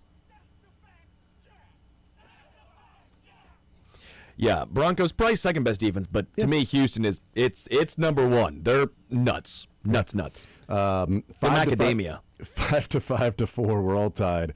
To Todd, he leads off the second go around, third go around, second wave through. Final one in this little NFL category. I'm ready to say it. You fact. The Bears are the best team in the NFC North. I don't think you believe that. I think Paige believes that. She should. That is a fiction. I think it's a fact.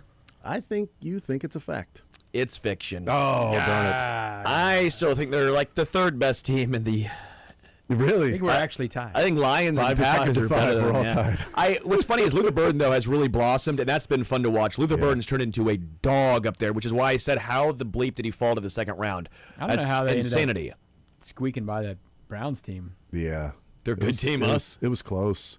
Yeah. Now they may shut Against down. all odds. May shut down Roma Dunze, which is more opportunities for Luther there.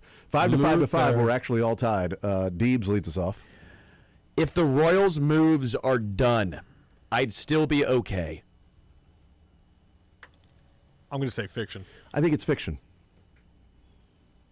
I got to stick with the boys on this. It's fiction. Fact. Oh, no way. I said okay. Okay. I didn't say happy. I didn't say thrilled. say extremely. am the greatest I've ever felt in my life. It'd be okay. I'd be like, If okay. you would have said okay, You would have been whelmed. I I'm I whelmed. love the moves they've whelmed. made so far, but I would like to see one more big piece. you're sufficiently whelmed. I'm whelmed. Not over, not under. Correct. Whelmed. I'm whelmed. We're still tied. Yep, we're all tied at 5. Deebs, I believe. No, we start with me. We start with James Anderson. Yep. Lettuce is vastly overrated on a BLT. A fact. It should be just the B and the L. Or the B and the T. B and the T.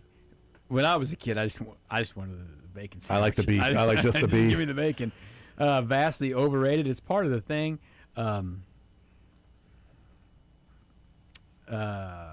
I'll just try fiction. It's part of the big three. I'm going to go fact. It's fact. Lettuce is vastly overrated on the Yeah. BLT. You don't need it. Just make it a BL. Yeah. Wait, no. Make it a BT. A BT. TB. When why doesn't mayo why isn't it a BTM? I don't know. Huh? I don't need mayo on Well, that. I would just have a BM. Sure you would. Bacon and mayonnaise. Or whatever. All right, let's move on. 6 to 6 No. to 5. No, let's not move on. Yeah, let's not move linger. on. Somebody's not moving. Todd leads us off here. Final three. 6 to 6 ketchup. to 5. We're all tied. Ketchup Vastly. is extremely the most overrated condiment out there. Well, Wow, I mean, we had a ketchup conversation briefly last week, I think. Ooh. I think Did we? I think so. Did we? It was regarding remember. steaks, though. So I'm going to say, yeah, fact. It's vastly overrated. I got to go fact here, too. I think it's fiction, but I think you're going to go fact, so we'll go fact. It is fact. Yeah. Ketchup is extremely the most. It's vastly overrated condiment. It's buns, dude. I don't You did put it lie. on Yeah, I buns. think he went to Use he went ketchup. to the Use fancy, mustard. Grow up. 1587. I said, did you get the $30 ketchups? And you said, no, I don't need ketchup. I said, don't even. You don't need it for steak. Yeah, I mean, obviously we've got ketchup. All cut right, it. 7 to 6. We're all tied. We start with Deebs. Deebs, the Chiefs will win 2 out of the last 3 games. Putting myself in your mind here, obviously. I My think mind's this a is dark fiction. place. I'm going to say that you think it's fact, that they're going to go 2-1. Yeah, it's fact. You don't want it to happen, but it's gonna. Yeah, it's fact. Lebo gets half a point. He got it right. Fact. No, but with I the get 1.5, enunciation, like an extra one. With the enunciation, No, he only gets a half a 1.5. point? I get No, 1.5. Yeah. No, The he said extra. Lebo I'm gets a half a winning, but point. we're tied. He said Lebo gets a half a point. It's So that the puts- funny part is it's going to be that puts the, Lebo It's going to at be the Titans and Broncos. Yeah, 8 to 7.5. to Honestly, I wouldn't be 7. We're all surprised. tied. Or like they'll beat the Raiders and Broncos, but somehow lose to the Titans. Like they're going to do something If stupid. they lose to the Titans, they ain't winning no more games. If they lose the Titans, they ain't beating the Broncos on No. Christmas Day. They don't want to be there. They didn't want to be there on Christmas Day 2 years ago. All right, we end with me. It's 8 to 7.5 to 7. We're all tied. I am extremely worried Drink will take the Michigan job. That's fiction. Fiction. Fiction. Third, fiction. Yeah, it's fiction. I'm not worried. You're not worried at all. I'm not worried. It's not even a blip. It's a blip on the radar. Yeah, not worried at all. He's at the real Block M school. Oh, really? Yeah.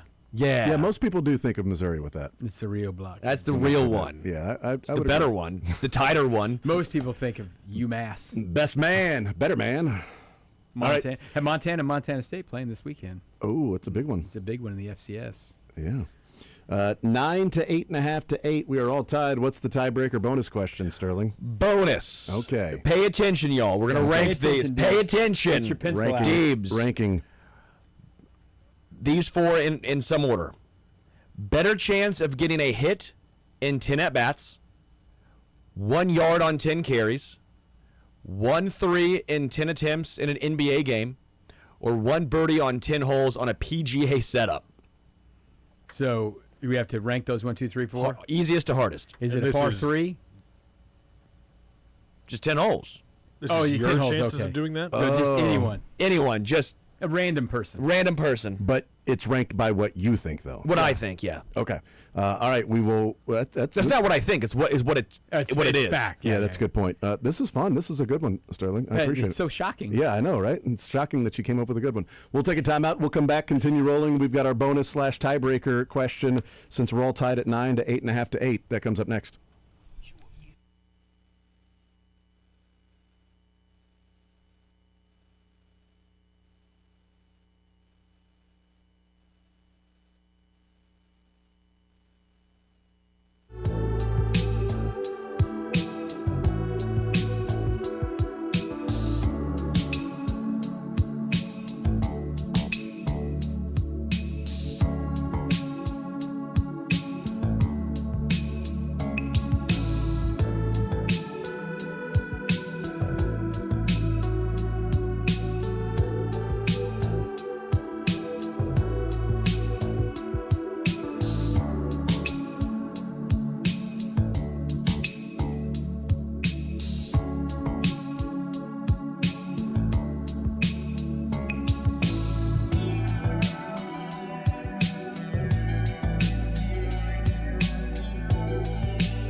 or fiction.